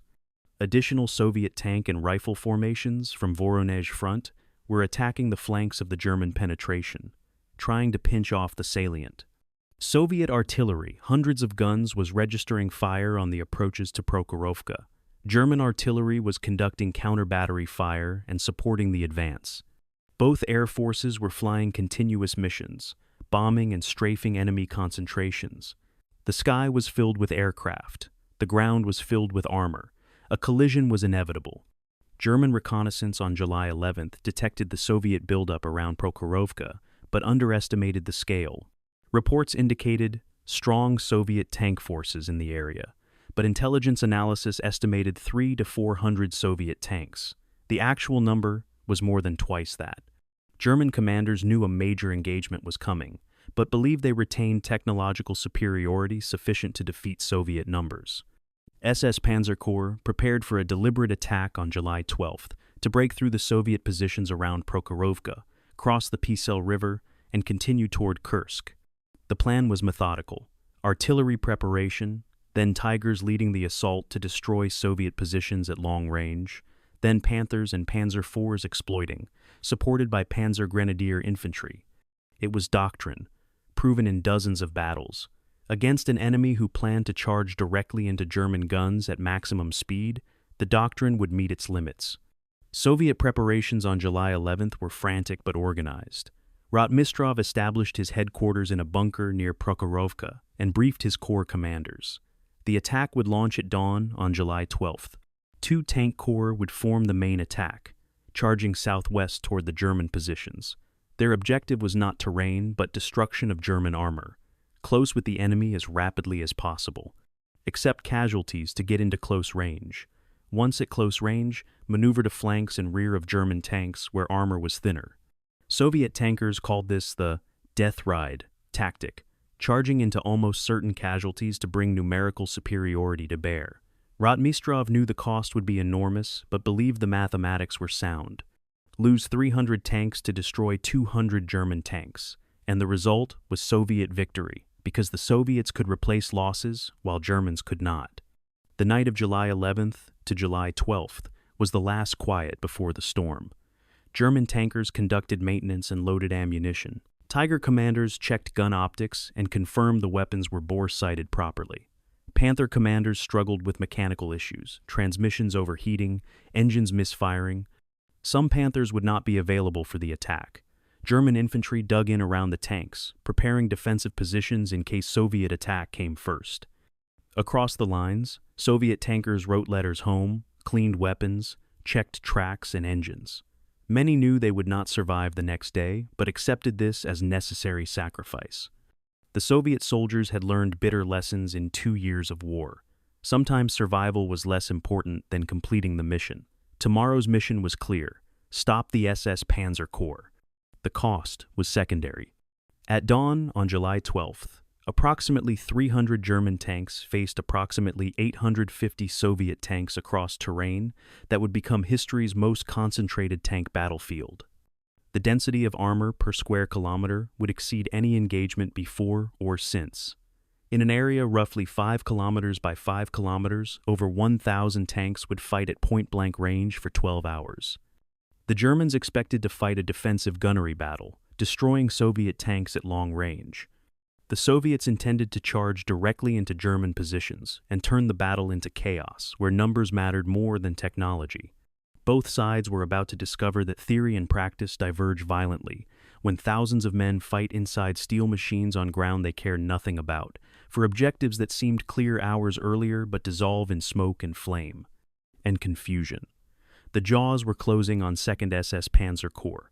What happened next would be called the Battle of Prokhorovka, but that name implies order and conclusion. What actually occurred was mutual destruction. The trap was sprung. Now came the killing. July 12, 1943, 8:28 in the morning, 2 kilometers south of Prokhorovka.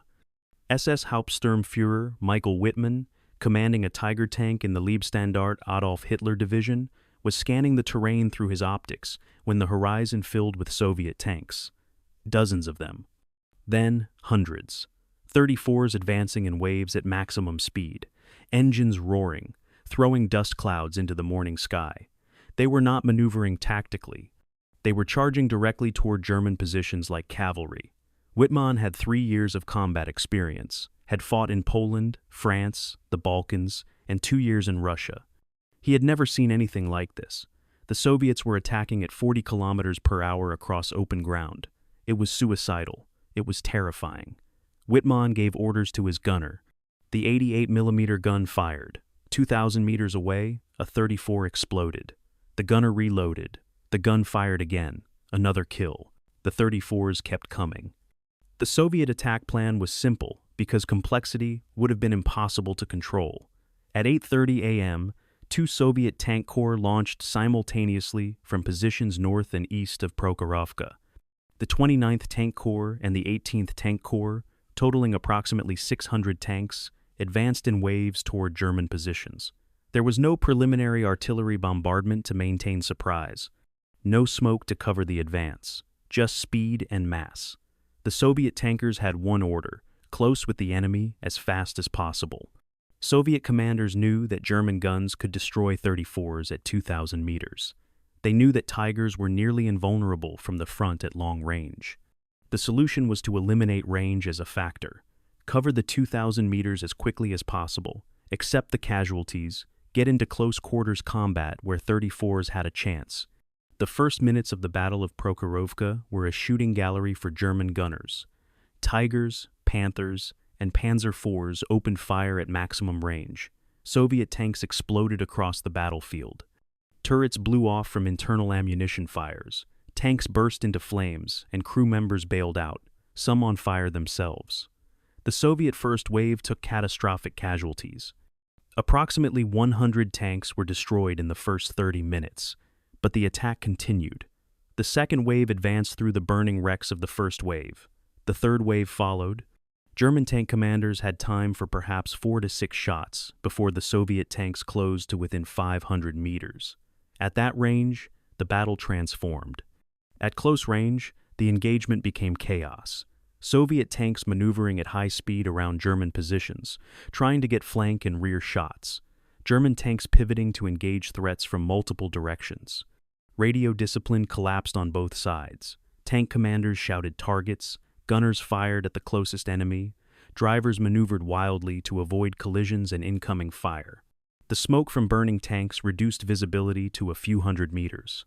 The battlefield became a maze of burning steel, where friend and foe were difficult to distinguish. A Soviet tank would emerge from smoke at full speed, ram a German tank. Both crews would bail out and fight hand-to-hand in the wreckage. This was not armored warfare. As doctrine envisioned, it was knife fighting with tanks. The German technological advantage evaporated at close range. A Tiger might be invulnerable from the front at long range, but at point-blank range, a 34 could penetrate the Tiger's side armor. Soviet tactics evolved minute by minute. Experienced Soviet commanders realized that attacking Tigers from the front was suicide even at close range. But Tigers were slow to traverse their turrets. A 34 attacking at high speed could circle around a Tiger faster than the turret could rotate, get to the side or rear, fire into thinner armor, move away before the Tiger could respond. It required precise coordination between driver, commander, and gunner. Most Soviet tanks attempting this maneuver were destroyed, but some succeeded. Tigers that had seemed invincible at the battle's start were burning by midday. The Panthers suffered catastrophically at Prokhorovka, but not primarily from Soviet fire. The mechanical issues that plagued the Panther program manifested under extreme combat stress. Panthers overheated in the July heat and exhaust gases ignited fuel leaks, causing engine fires. Transmissions failed under the stress of constant maneuvering. Panthers that survived Soviet fire broke down mechanically and had to be abandoned. Of the approximately 200 Panthers committed to the Kursk offensive, perhaps 120 were available for Prokhorovka. By end of day, fewer than 40 were operational. The Panther's debut in combat was a disaster that validated the warnings of commanders who wanted to delay the offensive until mechanical issues were resolved. Soviet losses were staggering but sustainable within their operational concept. By noon, 5th Guards Tank Army had lost approximately 300 tanks, destroyed or disabled. This represented more than 1/3 of the attacking force. But Soviet tank reserves were moving forward from Steppe front. Replacement tanks were arriving at Prokhorovka even as the battle continued. Soviet commanders accepted losses because the mission was not to preserve forces, but to stop the German advance. Every German tank destroyed was a German tank that could not continue toward Kursk. Every hour the Germans spent fighting at Prokhorovka was an hour they were not advancing. The Soviet attack was achieving its objective, even as it bled. German losses at Prokhorovka were smaller in absolute numbers, but catastrophic in operational impact. By afternoon, 2nd SS Panzer Corps had lost approximately 70 to 100 tanks destroyed or disabled. This represented roughly 1/3 of their strength. More importantly, the Germans had lost momentum. The offensive stalled at Prokhorovka. Instead of advancing toward Kursk, German tanks were fighting a defensive battle against Soviet counterattacks. The operational schedule was broken. The plan to reach Kursk in 7 to 10 days was obviously impossible. German commanders faced the recognition that the offensive had failed even if individual battles continued. The fighting at Prokhorovka continued through the afternoon and evening. Small unit actions, individual tank duels, desperate charges, and countercharges.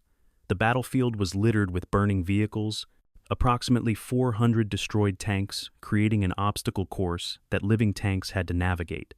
Both sides were exhausted. Ammunition was running low. Fuel was scarce.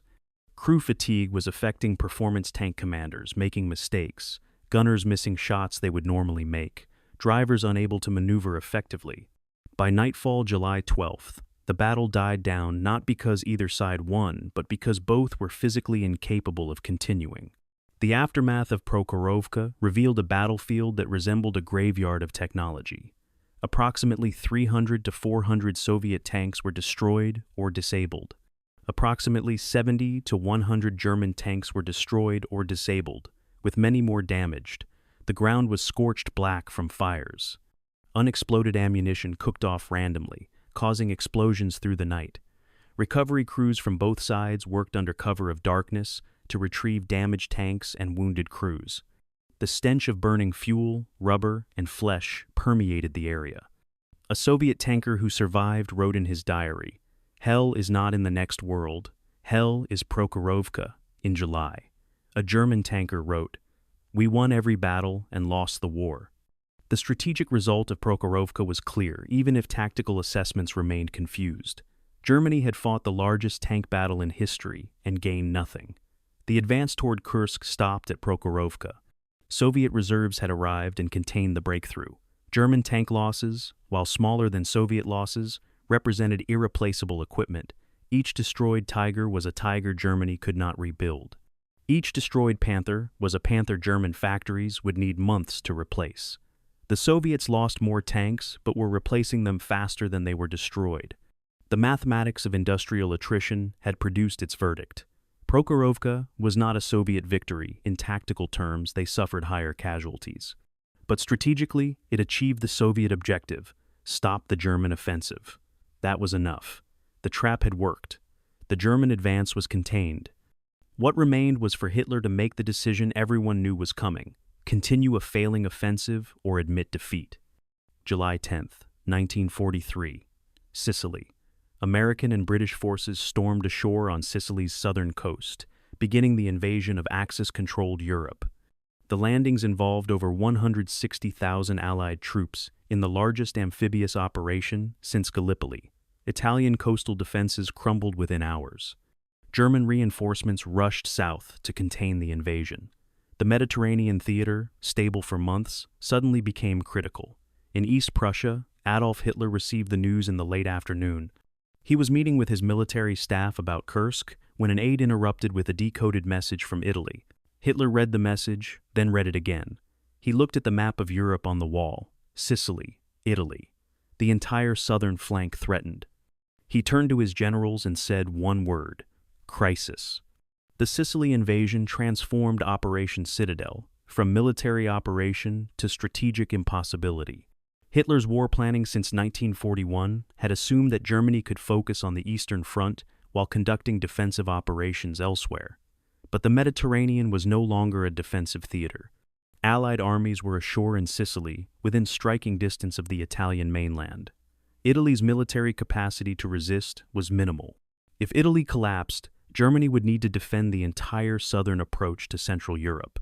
This required troops, particularly elite mobile divisions capable of stopping Allied advances. The best mobile divisions Germany possessed were committed to Kursk. Hitler faced the fundamental strategic dilemma of two-front warfare. Success on one front required resources needed for the other front. On July 13th, Hitler summoned his commanders at Kursk to a meeting at the Wolfschanze headquarters in East Prussia. Field Marshal Manstein flew from Army Group South headquarters. General Model flew from 9th Army. Field Marshal Kluge, commanding Army Group Center, attended. The meeting was contentious from the start. Hitler opened by describing the Sicily situation. Italian morale was collapsing. German forces in Italy needed reinforcement immediately. Hitler's conclusion was that Operation Citadel must be cancelled and elite formations transferred to the Mediterranean. Manstein objected violently. His forces had achieved breakthrough in the south. With continued attacks, Kursk could still be reached. Canceling now meant accepting failure when success was within reach. Manstein's argument had operational merit, but ignored strategic reality. Yes, 4th Panzer Army had penetrated Soviet defenses around Prokhorovka, but the advance stalled against Soviet reserves. Even if the attack resumed and reached Kursk, then what? The original plan called for encircling Soviet forces in the salient and destroying them. But Soviet forces were not staying to be encircled. They were conducting fighting withdrawals, preserving forces while bleeding German armor. The encirclement that was supposed to be a decisive victory was becoming a frontal assault of attrition. And attrition was a battle Germany could not win against Soviet numerical and industrial superiority. Model's perspective was bleaker than Manstein's. 9th Army in the north had advanced 16 kilometers in 8 days at cost of 54,000 casualties and over 300 tanks. The offensive in the north had failed completely. Soviet defenses were too deep and too strong. Every kilometer gained led to another belt of defenses. Model bluntly told Hitler that 9th Army could not continue offensive operations. The forces were exhausted, tank strength was depleted, Soviet counterattacks were increasing. Model recommended immediate transition to defensive operations to preserve forces. Hitler listened, but did not respond to Model's assessment. His attention was on Manstein's claim that victory was still possible in the south. The argument in the conference room at the Wolfschanze continued for hours. Manstein insisted on continuing. He had achieved breakthrough. Soviet resistance at Prokhorovka was strong, but could be overcome with continued pressure. If Hitler authorized reinforcements from other sectors of the Eastern Front, 4th Panzer Army could resume the offensive and reach Kursk within a week. Kluge, Model's superior commander, disagreed. He argued that reinforcing Manstein would weaken other sectors and allow Soviet counteroffensives elsewhere. The Soviets were not passively defending at Kursk. They were preparing counteroffensives against the Orel and Belgorod salients. If Germany committed all reserves to continue Citadel, Soviet counteroffensives would break through in weakly defended sectors. Hitler's decision when it came was characteristically based on political rather than military considerations. Italy's potential collapse was politically unacceptable. Benito Mussolini, Hitler's longest-standing ally, was facing internal opposition that could lead to Italy switching sides. If Italy surrendered to the Allies, Germany would lose access to the Mediterranean, face invasion threats from the south, and be forced to occupy Italy militarily. This required elite troops. Hitler ordered Operation Citadel cancelled. The 2nd SS Panzer Corps would be withdrawn from the Eastern Front and transferred to Italy. 4th Panzer Army and 9th Army would transition to defensive positions. There would be no more offensive operations at Kursk. The decision was final. Manstein argued for another hour. Hitler did not change his mind. The order to cancel Citadel reached German units on July 15th. For soldiers who had fought for 10 days with catastrophic casualties, the order produced reactions ranging from relief to rage. Relief that the suicidal attacks would stop, rage that the sacrifices were wasted. German tank crews who survived Prokhorovka learned that they would not be continuing toward Kursk, but would instead disengage and move to defensive positions. The offensive that was supposed to encircle and destroy Soviet forces, that was supposed to restore German initiative on the Eastern Front, that was supposed to prove German tactical superiority could overcome Soviet numerical strength, this offensive was canceled halfway to its objective. The cancellation itself was an admission that Germany could no longer conduct successful offensive operations against a prepared enemy.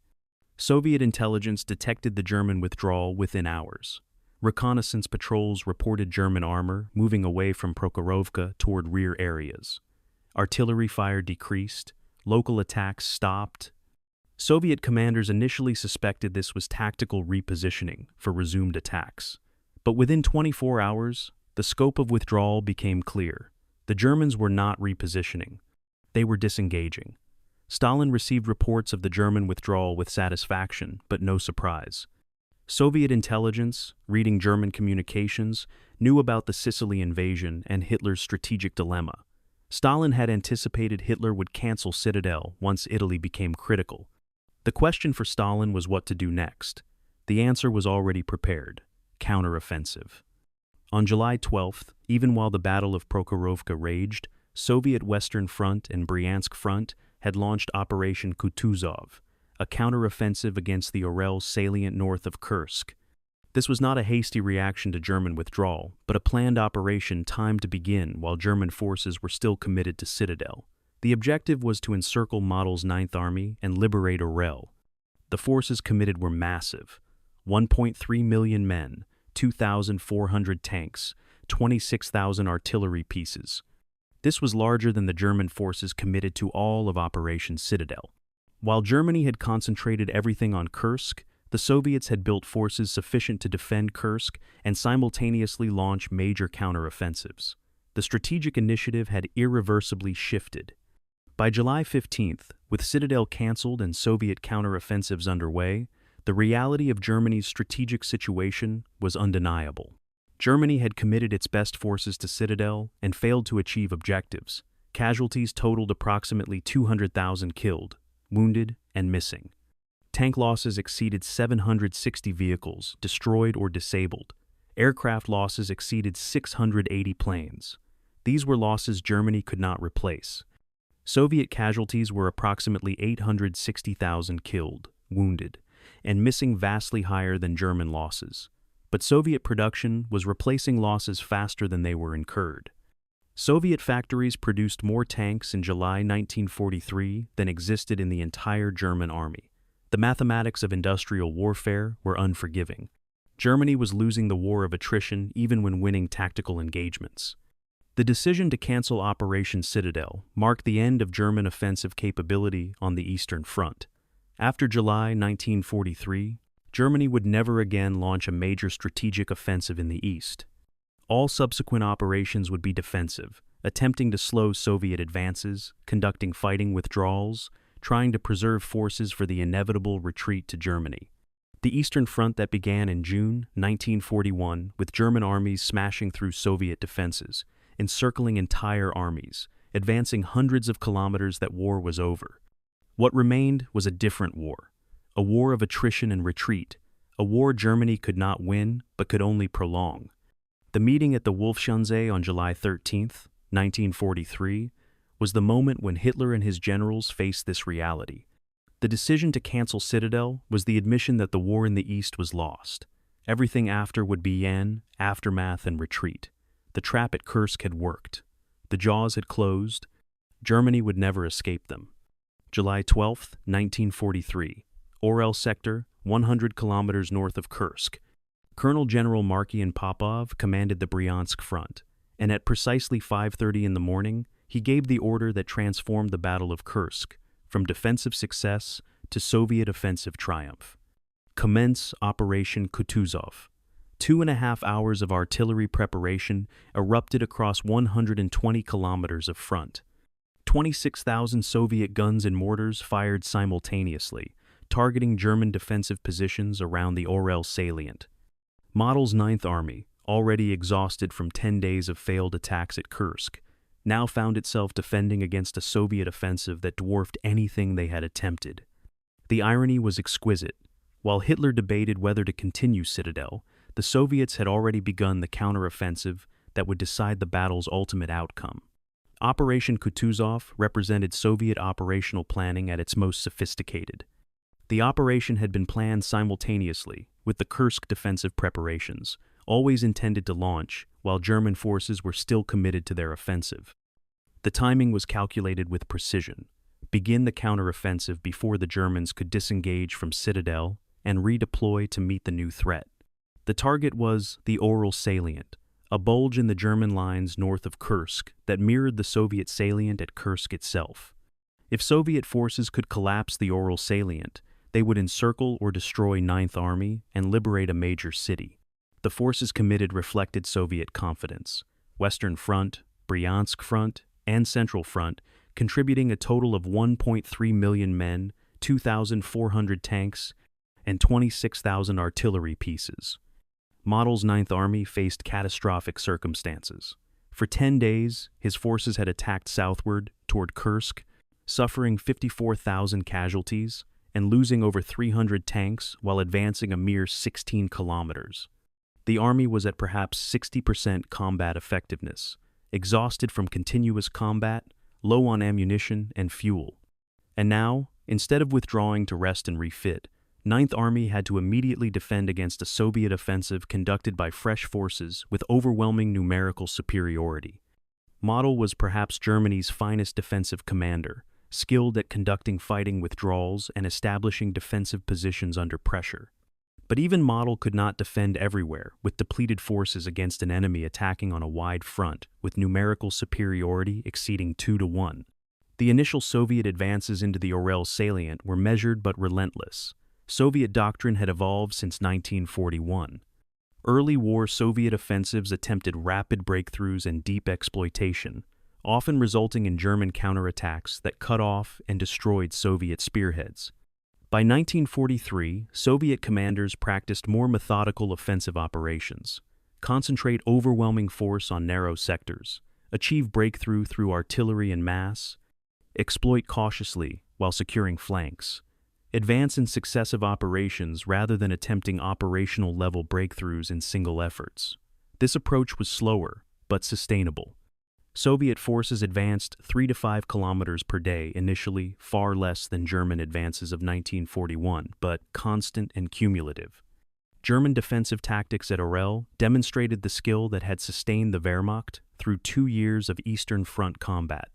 Model implemented elastic defense, hold forward positions lightly, position main defensive forces in depth, counterattack Soviet penetrations with local reserves, conduct fighting withdrawals when positions became untenable, establish new defensive lines in rear positions prepared in advance. These tactics traded space for casualties, bleeding Soviet forces while preserving German combat power. But the mathematics were unfavorable. Soviet forces could sustain casualties far exceeding German losses because Soviet reserves were vastly larger. For every German division, multiple Soviet divisions existed in reserve.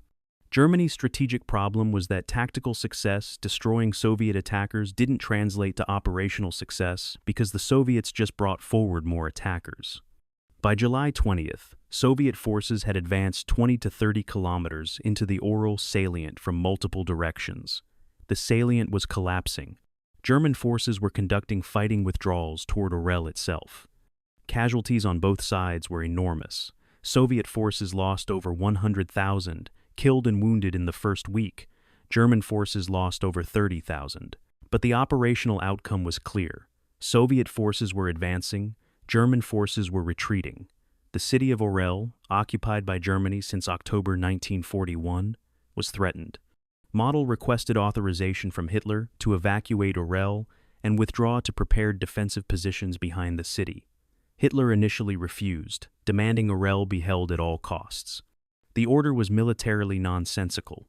Holding Ural meant tying down forces in a salient that was being compressed from 3 sides. Model ignored the order and prepared the withdrawal. Simultaneously with Kutuzov in the north, Soviet forces launched Operation Rumyantsev in the south on August 3rd. This offensive targeted the Belgorod and Kharkov areas south of Kursk, attacking the positions from which Manstein had launched his portion of Operation Citadel. The forces committed were again massive: Voronezh Front and Steppe Front, with combined strength of over 1 million men, 1,200 tanks, and 13,000 artillery pieces. The German forces defending this sector were depleted from Citadel and lacked reserves. 4th Panzer Army, which had advanced 35 kilometers toward Prokhorovka, now defended against Soviet forces attacking from positions the Germans had occupied just weeks earlier. The pendulum had swung completely.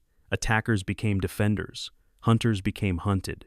The Soviet offensive tactics in Operation Rumyantsev showed how much the Red Army had learned about combined arms warfare. The attacks were preceded by massive artillery preparations, up to 2 hours of concentrated fires on German positions.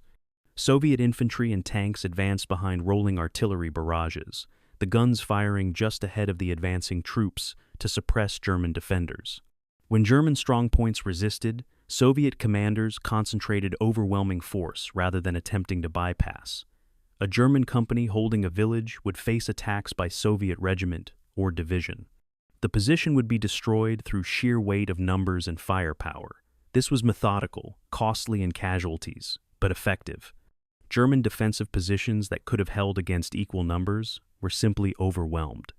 By mid-August, the scope of Soviet counteroffensives was transforming the entire central section of the Eastern Front. In the north, Operation Kutuzov had compressed the Orel salient to the point that Model evacuated the city on August 5th to avoid encirclement. Soviet forces liberated Orel the same day. In the south, Operation Rumyantsev liberated Belgorod on August 5th and was pushing toward Kharkov. Stalin, recognizing the symbolic importance of these victories, ordered the first artillery salute in Moscow to celebrate the liberations, a tradition that would continue for every major Soviet victory for the rest of the war. The salutes were propaganda, but reflected genuine strategic success. The Red Army had transitioned from defender to attacker and was sustaining offensive operations across hundreds of kilometers of front. Kharkov became the focal point of the southern counteroffensive and the scene of bitter fighting. The city had changed hands multiple times during the war. Germany had captured it in October 1941, lost it briefly in February 1943, recaptured it in March during Manstein's brilliant backhand blow counteroffensive.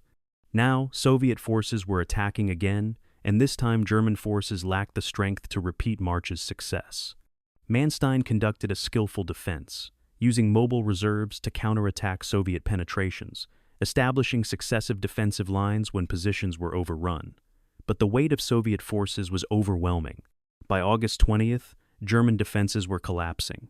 Manstein requested permission to evacuate Kharkov. Hitler again refused, declaring the city must be held. Manstein evacuated it anyway on August 22nd. Soviet forces entered Kharkov on August 23rd. The human cost of the Soviet counteroffensives was staggering, even by Eastern Front standards. Operation Kutuzov alone cost Soviet forces approximately 430,000 casualties killed, wounded, and missing. Operation Rumyantsev cost approximately 255,000. Combined Soviet casualties for the counteroffensives exceeded 685,000. These numbers exceeded German casualties for all of Operation Citadel. But the strategic result was undeniable success. Soviet forces had advanced 150 kilometers westward, liberated major cities including Orel, Belgorod, and Kharkov, destroyed or severely damaged multiple German divisions, and seized the initiative permanently. The casualty exchange was unfavorable to the Soviets in tactical terms, but acceptable in strategic terms. Because Soviet reserves vastly exceeded German reserves, the German strategic situation by late August 1943 was fundamentally altered from 3 months earlier. In May, Germany planned a summer offensive to regain initiative on the Eastern Front. By late August, German forces were in continuous retreat, having lost the Kursk battle and the subsequent counteroffensive campaigns. German casualties from Citadel and the defensive battles totaled approximately 200,000 killed, wounded, and missing. Tank losses exceeded 760 vehicles. The casualties were irreplaceable. German divisions that entered Kursk at 70 to 80% strength were now at 40 to 50%. There were no strategic reserves. Every available unit was committed to stopping Soviet advances, and Soviet forces showed no sign of halting their offensive operations. The operational rhythm of the Eastern Front had changed permanently. Before Kursk, the front was relatively static for months at a time, with occasional major offensives by one side or the other. After Kursk, the front became fluid with continuous Soviet offensive operations that gave German forces no time to rest, refit, or prepare deliberate defenses. The Red Army learned to conduct sequential operations. When one offensive culminated, launch another in a different sector, forcing Germans to shift reserves, then launch another operation somewhere else. This operational tempo prevented German forces from establishing stable defensive lines. The war became one of continuous movement westward, with German forces conducting fighting withdrawals while hoping for winter weather to freeze the front and allow reorganization. The Soviet counteroffensives after Kursk demonstrated that the Red Army had achieved operational maturity. The forces conducting these operations were not the disorganized, poorly led conscripts of 1941. These were battle-hardened units led by commanders who understood combined arms warfare, logistics, and operational art. Soviet tank armies conducted exploitation operations as well as German panzer divisions had in 1941. Soviet artillery achieved concentrations that exceeded German capabilities. Soviet air forces achieved at least temporary local air superiority. The German technological and tactical advantages that had sustained the Wehrmacht for 2 years were eroding against Soviet numerical superiority and improving competence. By late August 1943, the strategic question was not whether Germany would lose the war in the East, but how long Germany could delay the inevitable. The Red Storm that began with Kursk would blow westward until it reached Berlin. August 23, 1943. Kharkov. Soviet infantry entered the burning city to find German rearguards fighting delaying actions from building to building. The battle for Kharkov had lasted 3 weeks and cost tens of thousands of casualties, but the outcome was never in doubt after the first week. German forces withdrew westward in good order, denying the Soviets the encirclement they sought but unable to hold the city itself.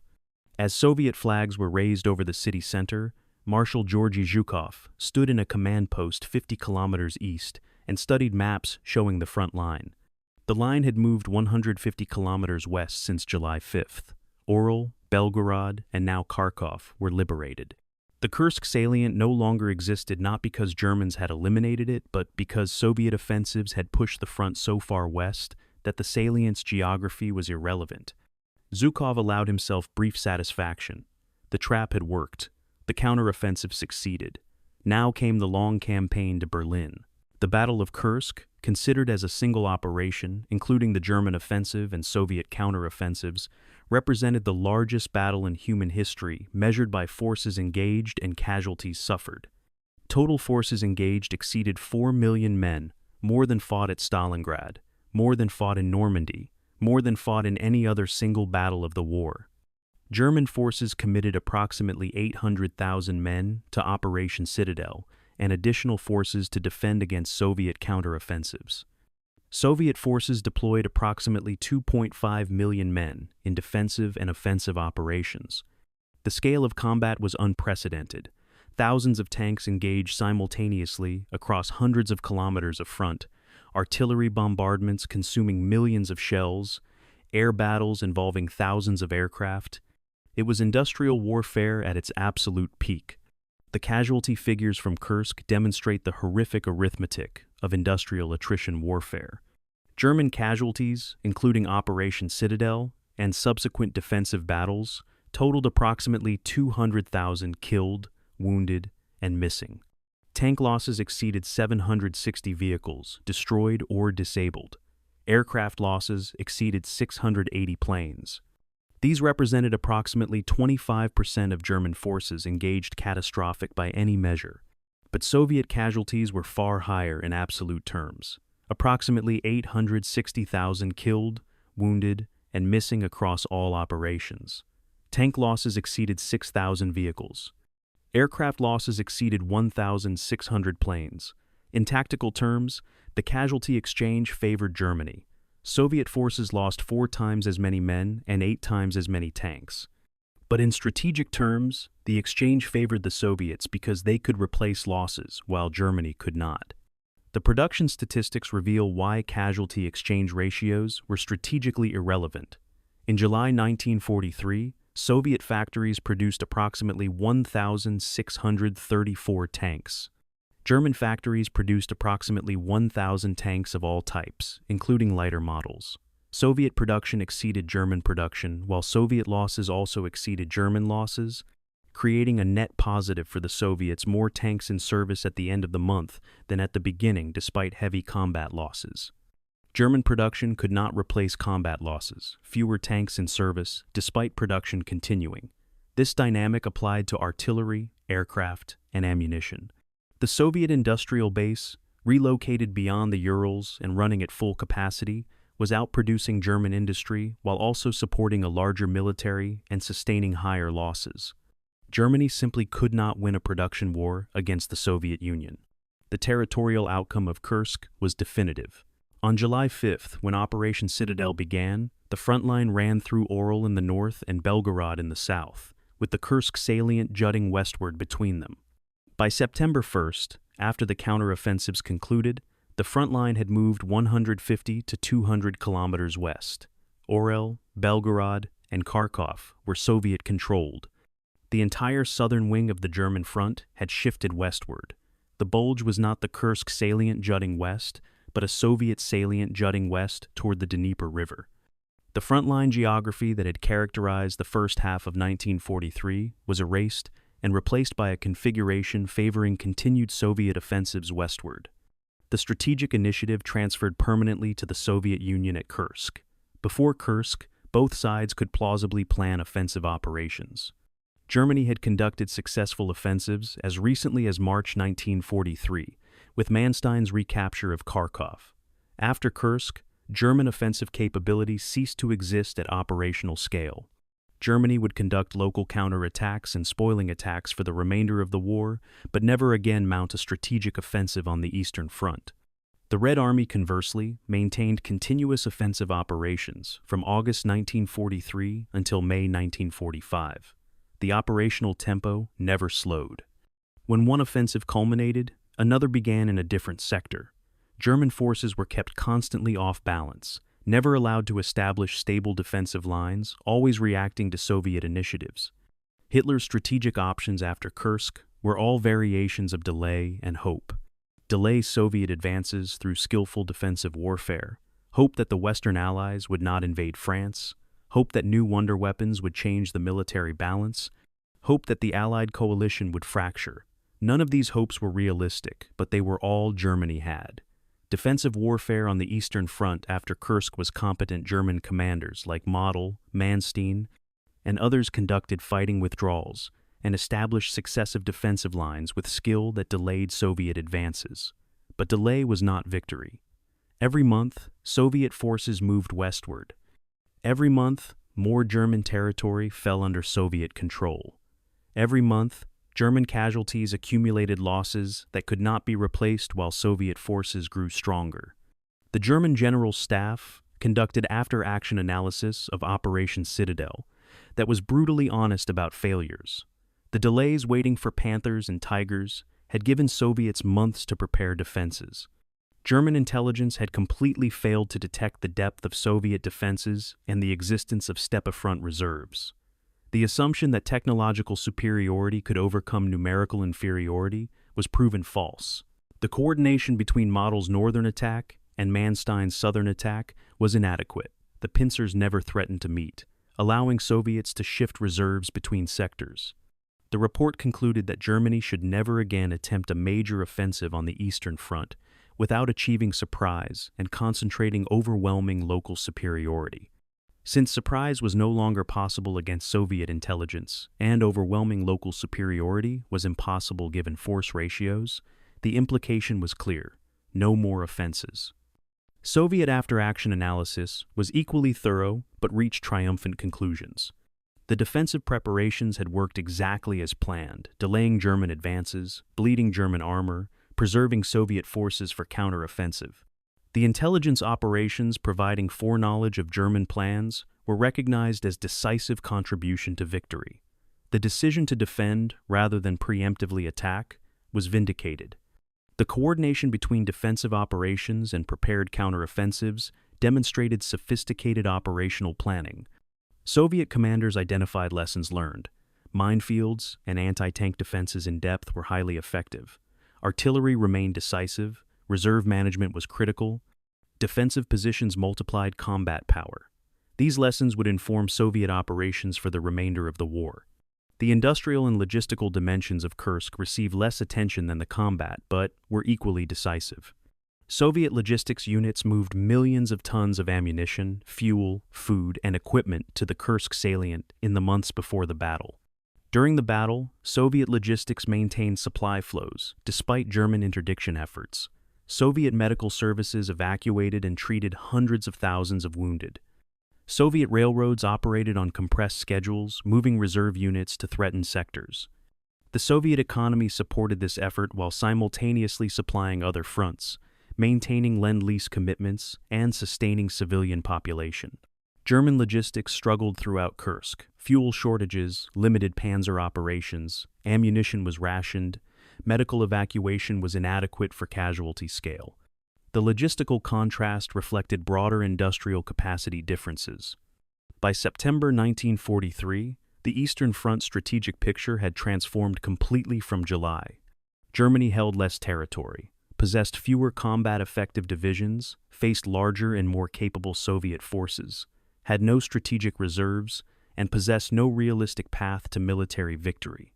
The Soviets' controlled initiative were advancing on all sectors, had reserve formations available for future operations, and possessed industrial capacity to sustain operations indefinitely. The question was no longer whether Germany would lose the war in the East, but when and at what cost. Hitler privately acknowledged to associates that Germany had lost the war at Kursk, though he never publicly admitted this. Manstein later wrote that Kursk was the battle where Germany lost its last chance for operational success in the East. Model said the Eastern Front after Kursk was a slow retreat to the grave. They were describing a watershed, the moment when historical momentum shifted irreversibly. Everything before Kursk could be argued as uncertain outcome. Everything after Kursk led inexorably to Berlin and surrender. July 8, 1943. Northern Kursk salient near Ponery. Guards Junior Lieutenant Pyotr Mikin commanded an anti-tank gun crew in the Soviet 13th Army's defenses.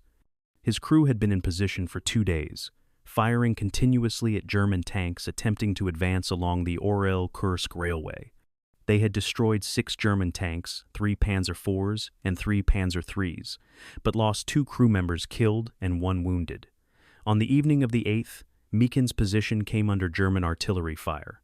He ordered the crew to take cover in a nearby trench. A shell landed directly on the gun position, destroying the gun. Mikin's diary entry that night was spare. Gun destroyed. Vlad and Sergei dead. Commissar says new gun arrives tomorrow. We keep fighting. The next day, a replacement gun arrived. Mikin and the surviving crew members continued their mission. They would destroy 4 more German tanks before the battle ended. The experience of individual soldiers at Kursk reveals truths that strategic analysis obscures. For men fighting in the trenches, inside the tanks, flying the aircraft, the battle was not about salient geometry or reserve management. It was about survival, about completing missions despite fear, about watching friends die, about functioning despite exhaustion. A Soviet infantryman defending a trench line endured days of artillery bombardment that turned the world into explosive chaos. When the bombardment lifted, German infantry attacked, and close-quarters combat began hand grenades, rifle fire, sometimes hand-to-hand fighting with bayonets and rifle butts. If the position held, the soldier remained for the next attack. If the position fell, the soldier retreated to the next trench line and fought again. This cycle continued for weeks. German tank crews faced different horrors, but equally intense. A Panther commander described the experience of advancing through Soviet defenses. We rolled forward and mines exploded constantly. Tanks on either side burst into flames. We kept going because stopping meant death from anti-tank fire. Soviet shells hit our armor, sounding like hammers on an anvil. The tank filled with smoke from the engine overheating. We couldn't see, could barely breathe, but we kept going because orders demanded it.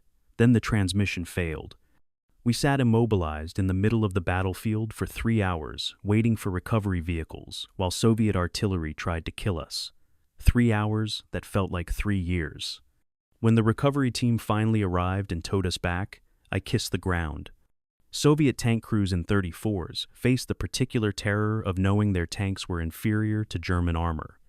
A 34 commander wrote about Prokhorovka. We knew the Tigers would destroy us at long range. Our only chance was to get close fast. So, we drove at maximum speed toward the German positions, 40 kilometers per hour across open ground, while German shells exploded around us. Tanks in front of me burst into flames. I watched crew members bail out burning. But we kept going because those were the orders. Get close, where our guns could penetrate. I saw a Tiger at 500 meters and fired. The shell hit but didn't penetrate. The Tiger's turret rotated toward me. I thought these are my last seconds. Then another 34 rammed the Tiger from the side. Both tanks exploded. I drove past the burning wreckage and found another target. The fate of tank crews after their vehicle was hit depended on the nature of the damage and the speed of the fire. When armor-piercing shells penetrated a tank, they created shrapnel inside the fighting compartment that killed or wounded crew.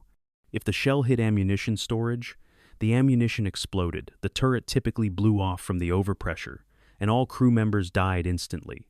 If the shell hit the fuel tanks, the tank caught fire. Crew members had seconds to escape before the fire reached ammunition and caused catastrophic explosion. Soviet tankers called burning tanks coffins because escape was often impossible. German tank crews had slightly better survival rates due to better tank design and fire suppression systems, but only slightly. A German Tiger commander estimated that if his tank was penetrated, the crew had perhaps a 30% chance of escaping alive. Civilian populations in the Kursk operational area suffered devastation that went largely unrecorded. The villages and towns in the combat zone became battlefields. Buildings were destroyed by artillery and air attacks. Civilians caught in the fighting were killed, wounded, or forced to flee with whatever possessions they could carry. Soviet civilians who had survived 2 years of German occupation now endured the battle itself, hiding in cellars and trenches while tanks fought in the streets above them. A civilian from Prokhorovka described the aftermath. When the battle ended, the village was gone. Every building damaged or destroyed. Bodies everywhere, soldiers and civilians mixed together. The fields were torn up by tanks and covered with wreckage. You could not walk 10 meters without seeing a destroyed tank or dead soldier. The smell was unbearable. We buried civilians in mass graves. There were too many to bury individually. Medical services on both sides struggled to manage casualties at Kursk scale. Soviet field hospitals received wounded at rates exceeding capacity. Doctors performed surgery in tents, in bunkers, sometimes in open air under fire. Anesthetic was scarce and reserved for the most severe cases. Many soldiers underwent amputations with minimal pain relief. A Soviet military surgeon wrote, "We worked 20-hour days. The wounded kept coming. We did what we could with what we had. Many died who might have survived with better facilities." But there were no better facilities. This was war. German medical services faced similar challenges. The evacuation of wounded from forward areas was dangerous and slow. Soldiers with serious wounds often died before reaching surgical care. The phenomenon of soldiers continuing to fight despite wounds reflects both courage and the dissociative psychological state that extreme combat creates. A German infantry officer described being wounded. Shrapnel from a shell hit my leg. I felt the impact but no pain. I continued giving orders to my men, organizing the defense. Only when the immediate crisis passed did I notice I was bleeding heavily. By then I had lost significant blood and collapsed. The mind suppresses awareness of injury when survival depends on functioning. Later, in the hospital, the pain was intense. But during the fight, I simply didn't process it. Soviet accounts describe similar experiences, soldiers fighting while wounded, sometimes not realizing the severity of their injuries until combat ceased. prisoner of war experiences varied dramatically between German and Soviet captivity. Soviet prisoners taken by Germans during Kursk faced grim prospects. Nazi ideology defined Slavs as subhuman, and Soviet prisoners were treated accordingly. Minimal food, brutal treatment, high mortality rates. German prisoners taken by Soviets during Kursk faced harsh conditions but higher survival rates than Soviet prisoners in German hands. Soviet military doctrine required interrogation of prisoners for intelligence purposes, so prisoners had value initially. Later treatment depended on circumstances. Soviet rear area facilities were overwhelmed and conditions were poor, but deliberate starvation and murder were less common than in German camps. Approximately 75,000 German soldiers were captured during Kursk and the subsequent counteroffensives. Most survived the war. Soviet prisoners taken by Germans had much lower survival rates. Acts of individual heroism at Kursk were numerous but often unrecorded. A Soviet anti-aircraft gunner named Nikolai Shurstov engaged German tanks with his 85mm AA gun when anti-tank guns were destroyed. The AA gun was not designed for ground targets, but could penetrate tank armor at close range. Shurstov's gun destroyed 3 German tanks before being knocked out. He survived and received the Hero of the Soviet Union Award. German Knight's Cross awards from Kursk included tank aces who destroyed dozens of Soviet tanks, infantry officers who held critical positions against overwhelming attacks, and Luftwaffe pilots who flew continuous missions despite aircraft damage. These individual stories of courage and skill existed within the larger context of industrial slaughter, where individual heroism could delay but not prevent operational outcomes determined by force ratios and logistics. The psychological toll of Kursk on survivors shaped their lives for decades. Veterans described nightmares, inability to discuss their experiences, difficulty reintegrating into civilian life. A Soviet veteran wrote 40 years after the battle, "I survived Kursk, but part of me died there. The memories never leave. I see the burning tanks, hear the screams of wounded men, smell the explosions. I am alive, but I carry the dead with me always." German veterans expressed similar trauma. The scale of violence at Kursk exceeded what human psychology is adapted to process. Men who functioned during the battle through adrenaline and training later experienced collapse as the mind attempted to reconcile the experienced horror. The human cost of Kursk extended far beyond the casualty statistics to include the psychological damage to hundreds of thousands of survivors who carried invisible wounds for the rest of their lives. September 1943, Kubinka Proving Grounds, 90 kilometers west of Moscow. Soviet engineers and military officers surrounded a captured German Panther tank, undergoing detailed examination. The tank had been knocked out during the fighting around Kursk, recovered by Soviet forces, and transported to Kubinka for analysis.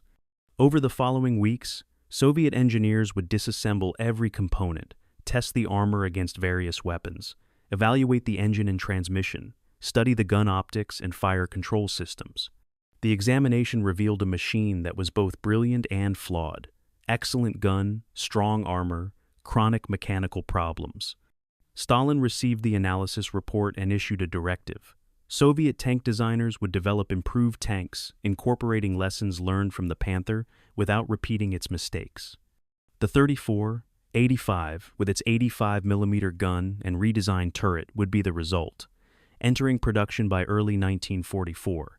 The technological lessons from Kursk influenced tank development for all major powers through the remainder of the war and into the Cold War. The Panther demonstrated that sloped armor and high-velocity guns were the future of tank design. Soviet designers incorporated these features into subsequent tanks, including the 34, 85, and the IS-2 heavy tank. American observers studying Kursk influenced development of the M26 Pershing heavy tank with its 90mm gun. British tank development produced the Centurion, incorporating Kursk lessons about armor, thickness, and gun power. The technical evolution from pre-Kursk to post-Kursk tanks was dramatic. Larger guns, thicker armor, better mobility, improved fire control systems. The 34 model 1941 that began the war with a 76mm gun and modest armor evolved into the 34, 85 with significantly improved combat. Capability.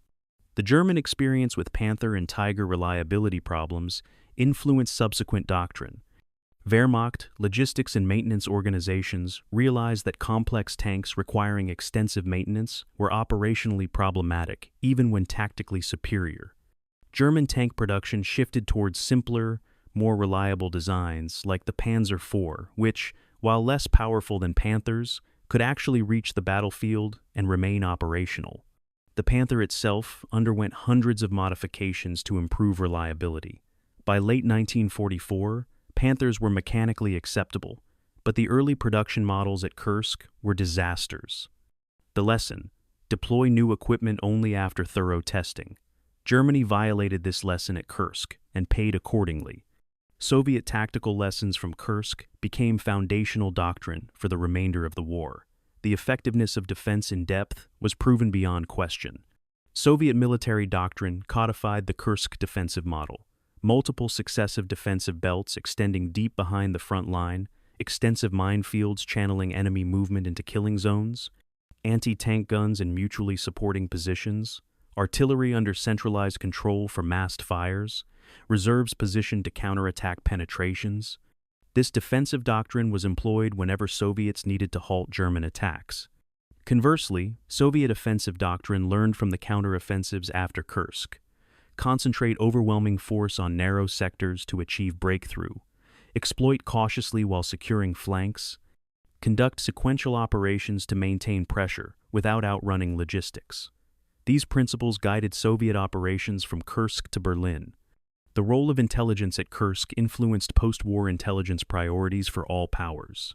The Soviet success in achieving comprehensive foreknowledge of German plans through multiple intelligence sources demonstrated the decisive advantage of intelligence superiority. Post-war Soviet intelligence services maintained huge networks in Western countries attempting to replicate the Kursk success. Western intelligence services studied Kursk as example of why operational security was critical. The lesson: knowing the enemy's plans in advance was more valuable than tactical superiority. Intelligence could multiply the effectiveness of available forces by enabling optimal positioning and preparation. The Cold War intelligence competition between NATO and Warsaw Pact reflected lessons learned at Kursk about intelligence value. Artillery emerged from Kursk as the dominant weapon system of the Eastern Front, a status it would maintain through the war's end. Soviet artillery doctrine before Kursk emphasized quantity more guns, firing more shells. Kursk refined this to emphasize concentration, massing huge numbers of guns on narrow frontage to achieve overwhelming firepower density. The artillery concentrations at Kursk, exceeding 90 guns per kilometer in some sectors, became the model. Subsequent Soviet offensives began with artillery preparations that sometimes involved thousands of guns firing for hours, obliterating German defenses before infantry or armor advanced. German artillery doctrine similarly evolved to emphasize concentration and mobility, the side that achieved artillery superiority at Kursk. Usually, the Soviets, due to numerical advantage, dominated the tactical situation. Close air support emerged as critical but difficult capability. Both sides attempted to use aircraft to support ground operations, but coordination between air and ground forces was primitive by modern standards. Radio communications between ground units and aircraft were unreliable. Weather and visibility limited air operations. Nevertheless, the effectiveness of Soviet Sturmovik ground attack aircraft and German Stuka dive bombers, when they could coordinate with ground forces, demonstrated the potential. Post-Kursk, both sides invested in improving air-ground coordination. Forward air controllers, better radios, standardized procedures for calling airstrikes. By 1944, Soviet air-ground coordination had improved significantly, with aircraft directly supporting armor attacks and interdicting German reserves. The anti-tank warfare lessons from Kursk were studied intensely by all armies. Soviet anti-tank defense using guns in depth, extensive minefields, and obstacles proved highly effective against German armor. The lesson was that stopping modern armor required layered defenses, mines to slow tanks, obstacles to channel movement, anti-tank guns positioned to fire into flanks of channeled columns, artillery to hit armor in the open, reserves to counterattack penetrations. Single-line anti-tank defenses were ineffective. German anti-tank doctrine similarly evolved to emphasize defense in depth. The POC front concept, concentrating anti-tank guns in mutually supporting positions covering key terrain, became standard. Both sides recognized that anti-tank defense required combined arms integration: guns, mines, obstacles, infantry, artillery, and armor all working together. The combined arms coordination lessons from Kursk influenced military doctrine globally. Successful operations at Kursk, whether German breakthrough attempts or Soviet counterattacks, required tight coordination between infantry, armor, artillery, engineers, and air support. Operations that failed typically featured poor coordination: tanks advancing without infantry support getting picked off by anti-tank guns, infantry attacking without artillery preparation getting slaughtered, armor attacking without engineer support getting stopped by minefields. The lesson was that modern warfare required combining different capabilities in mutually supporting operations. Post-war military organizations structured forces around combined arms principles, creating divisions that integrated armor, mechanized infantry, artillery, engineers, and air defense. Soviet operational art, the level of warfare between tactics and strategy, matured significantly through Kursk. Pre-Kursk Soviet operations sometimes featured ambitious plans that collapsed due to poor logistics, inadequate coordination, or German counterattacks.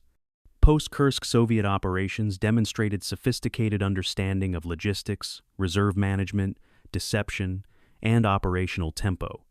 Soviet commanders learned to plan sequential operations rather than attempting decisive single battles. They learned to use deception to mask offensive preparations. They learned to manage reserves to sustain operations when initial forces were depleted. These skills, developed through hard experience at Kursk and subsequent battles, made the Red Army of 1944 and 45 a much more capable force than the Red Army of 1941 and 42.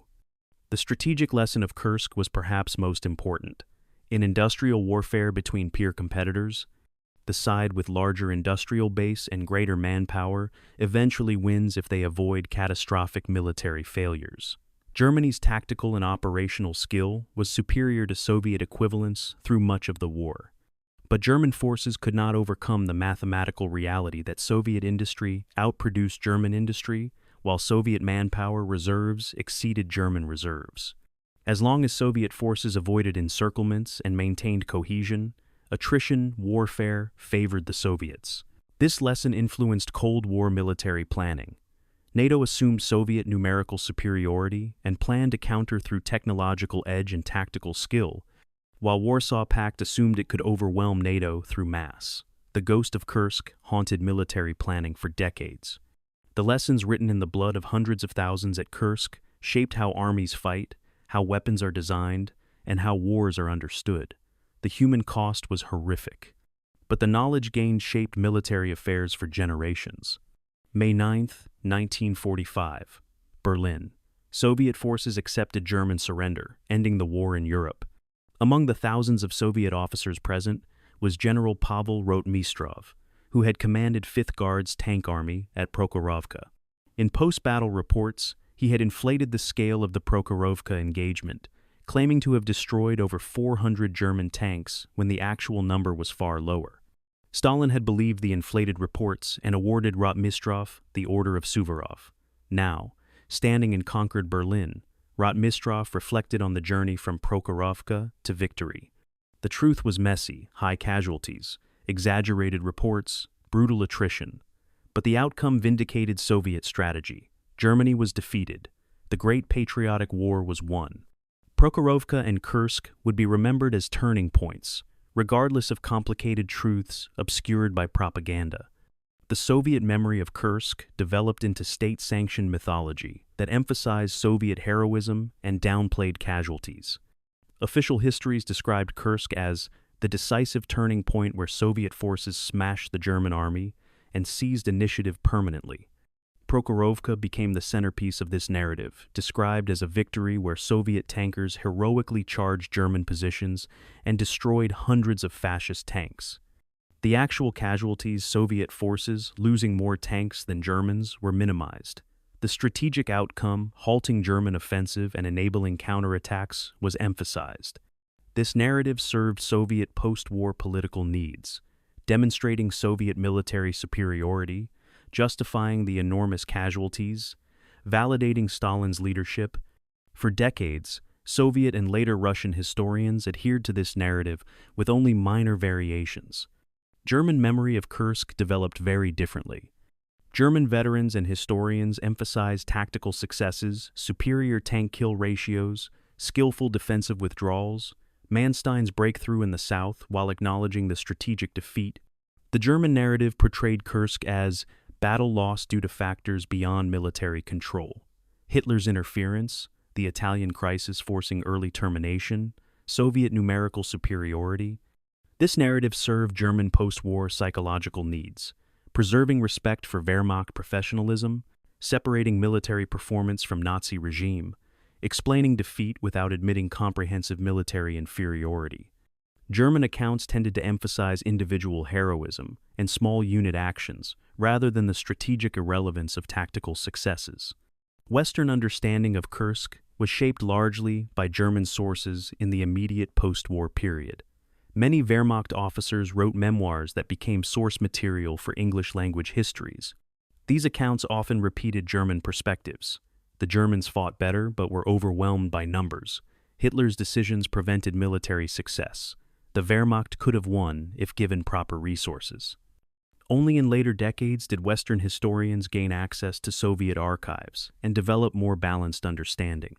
The debate over Kursk's significance in Western historiography evolved from viewing it as primarily German defeat to recognizing it as Soviet victory, a subtle but important distinction acknowledging Soviet agency rather than merely German failure.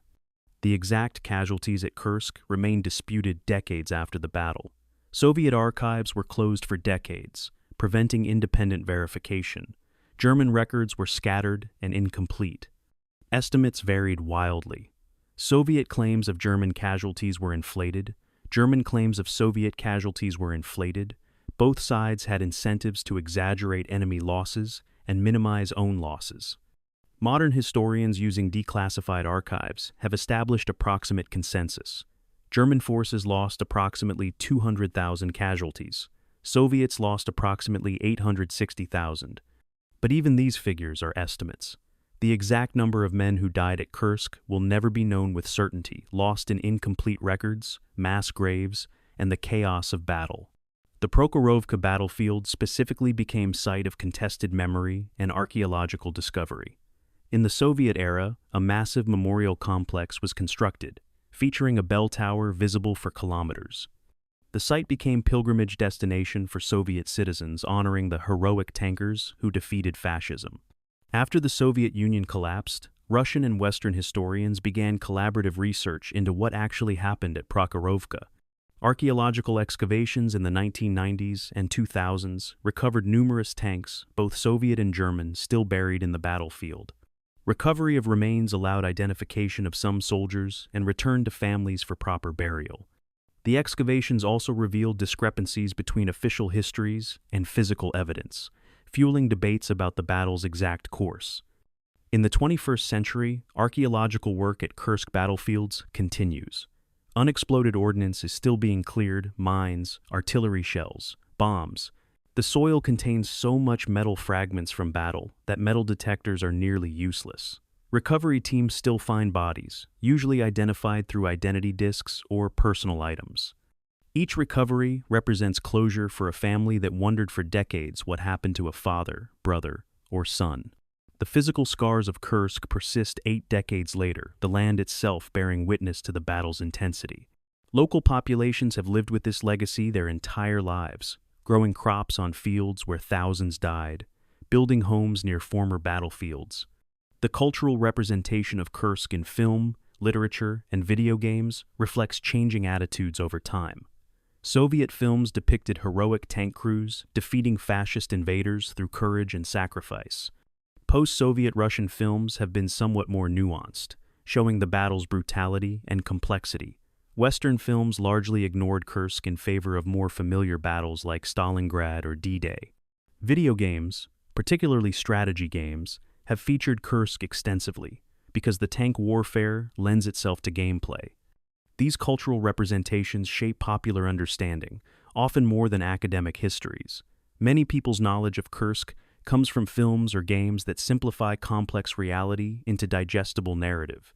The annual commemoration of Kursk in Russia demonstrates the battle's continued significance in national memory. Every July, veterans and officials gather at memorials. The numbers of living veterans decrease each year by the 2020s. Almost none remained alive. But the ceremonies continue, with descendants representing fallen ancestors. The commemorations serve multiple purposes: honoring sacrifices, reinforcing national identity, providing political legitimization for current government through association with great patriotic war victory. The significance of Kursk in Russian national consciousness cannot be overstated. It represents not just military victory, but survival of Russian nation against existential threat. German commemoration of Kursk is more subdued and complicated. Veterans organizations held reunions and memorial services, but these were private rather than state-sponsored. The German national narrative about World War II emphasizes guilt for Nazi crimes rather than military achievements. Kursk veterans navigated difficult psychological terrain, pride in military performance, combined with shame about the regime they served. Most German veterans avoided public discussion of their service, leaving memoirs and private conversations as the primary record of their experiences. The generational shift as veterans passed away has allowed more open historical discussion, but Kursk remains a sensitive topic in German memory. The ongoing historical debates about Kursk reflect broader questions about how we understand the Second World War. Was Kursk the turning point, or was Stalingrad more important, or was the war already decided by industrial capacity differences? Could Germany have won Kursk with better decisions? What was the true casualty ratio, and does it matter if Soviets lost more men but achieved strategic objectives? How much credit should Soviet generalship receive versus simply overwhelming numbers? These debates continue because the answers matter for understanding not just the past, but how industrial powers compete, how military effectiveness is measured, and how sacrifice should be remembered. Kursk provides evidence for multiple interpretations, ensuring the debates will continue as long as people study history. The legacy of Kursk extends beyond military history into questions of memory, identity, and national narrative. For Russia, Kursk validates the sacrifice of the Great Patriotic War and reinforces narratives of Russian resilience against Western aggression. For Germany, Kursk represents the final failure of military professionalism to overcome criminal regime and doomed strategy. For military professionals worldwide, Kursk teaches lessons about intelligence, preparation, combined arms, and industrial warfare that remain relevant. The battle's echoes resonate through time, shaping understanding of war, memory, and the relationship between individual sacrifice and national survival. The men who fought there could not have known they were creating a historical watershed, but their actions, their sacrifices, and their deaths created a legacy that extends far beyond the fields around Kursk in the summer of 1943. Present day. Prokhorovka battlefield, Russia. A visitor standing on the observation platform of the Memorial Bell Tower can see for kilometers across rolling farmland. The fields are peaceful now, wheat growing where tanks once burned. Scattered monuments mark specific engagements. A tank graveyard preserves recovered vehicles, rusted and silent. There is no visible evidence of the violence that consumed this place 80 years ago.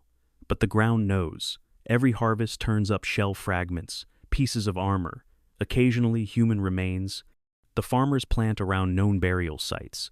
The earth has absorbed the blood of thousands, but has not forgotten. This is the weight of history, peaceful present built on violent past, normal life continuing on ground soaked with sacrifice. The Battle of Kursk stands as the largest battle in human history, measured by forces engaged, casualties suffered, and material expended. Over 4 million men participated across all phases. Over 1 million died, were wounded, or went missing. Thousands of tanks were destroyed. Tens of thousands of vehicles, guns, and aircraft were lost. The battle consumed resources on scale, difficult to comprehend: millions of artillery shells, millions of liters of fuel, millions of rounds of small arms ammunition. The sheer magnitude overwhelms individual stories. Behind each casualty statistic was a person, a 19-year-old conscript who wanted to survive and go home, a career officer who believed in his cause, a tank commander who fought skillfully but was overcome by numbers, a medic who died treating wounded. The statistics erase individuality. The graves restore it. The strategic significance of Kursk is undeniable. The battle marked the permanent transfer of initiative on the Eastern Front from Germany to the Soviet Union. Before Kursk, both sides could plausibly plan offensives. After Kursk, only the Soviets maintained offensive capability. The German army entered Kursk with hope of regaining strategic initiative. They emerged with hope only of delaying inevitable defeat.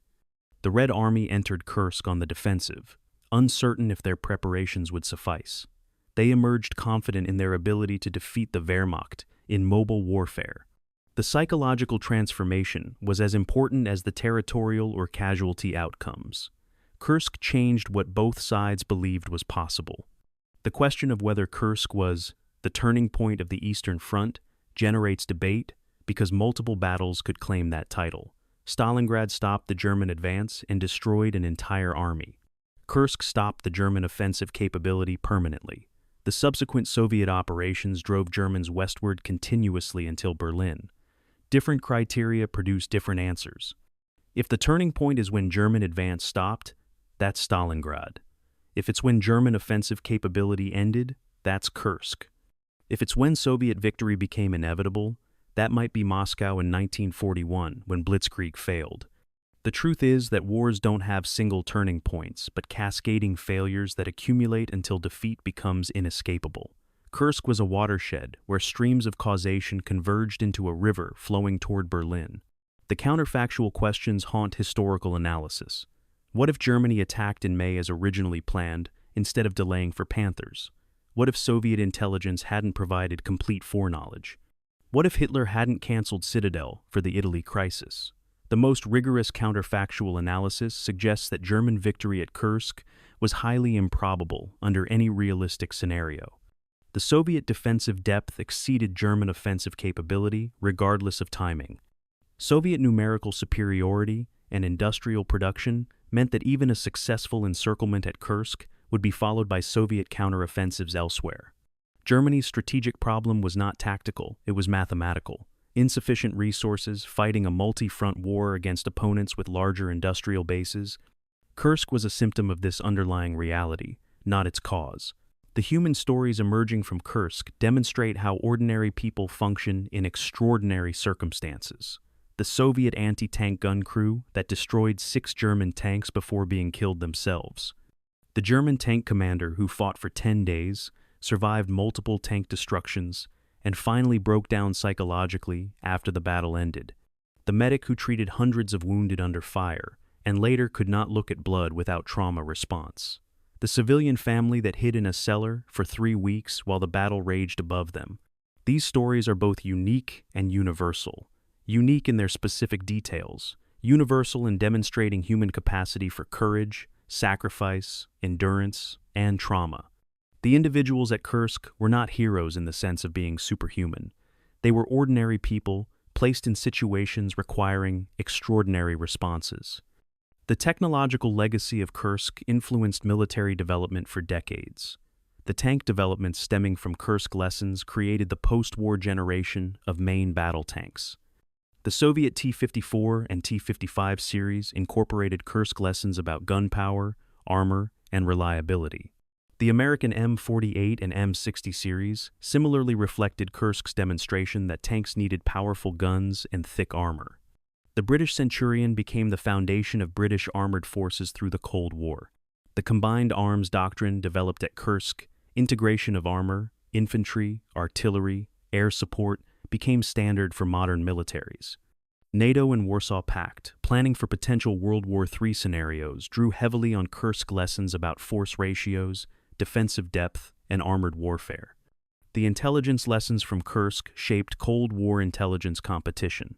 The Soviet success in obtaining complete foreknowledge of German plans demonstrated intelligence value in modern warfare. Post-war Soviet intelligence services attempted to replicate this success against NATO.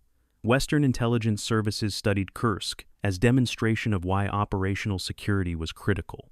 The massive signals intelligence efforts of the Cold War, NSA, GCHQ, Soviet equivalents, reflected Kursk's lesson that knowing enemy plans was more valuable than tactical superiority. The billions spent on intelligence during Cold War were investments in achieving Kursk advantage, knowing opponents' plans before they executed them. The final judgment on Kursk must balance tactical, operational, strategic, and human dimensions. Tactically, German forces often performed better tank-kill ratios, better small unit tactics, better combined arms coordination in the early phases. Operationally, the battle was mixed. German breakthrough in the south was real, but contained. German failure in the north was complete. Soviet counteroffensives achieved objectives but at high cost. Strategically, Kursk was decisive, Soviet victory. German offensive capability ended, Soviet initiative began. Trajectory toward Berlin became clear. Humanly, Kursk was catastrophe, over 1 million casualties, hundreds of thousands dead, survivors bearing psychological and physical scars for life. These dimensions don't resolve into simple narrative. Kursk was Soviet victory and human tragedy simultaneously. The ultimate question Kursk poses is about the relationship between military outcomes and moral meaning. The Soviet Union won the battle, and eventually the war, but at costs that seem almost unbearable. 860,000 casualties at Kursk alone, 27 million total Soviet deaths across the entire war. Can such costs be justified by victory? The Soviet perspective emphasized that defeat would have meant annihilation under Nazi racial ideology, making any cost acceptable for survival. The human perspective notes that the individual soldiers who died at Kursk didn't choose the war, didn't choose to fight, were often conscripts serving totalitarian regimes on both sides. Their sacrifice deserves honor regardless of the causes they served. This tension between national narratives of victory and individual tragedy remains unresolved. Standing at Prokhorovka today, the peaceful fields provide no answers to these questions. The wheat grows, the wind blows, the memorial bell tower stands silent against the sky.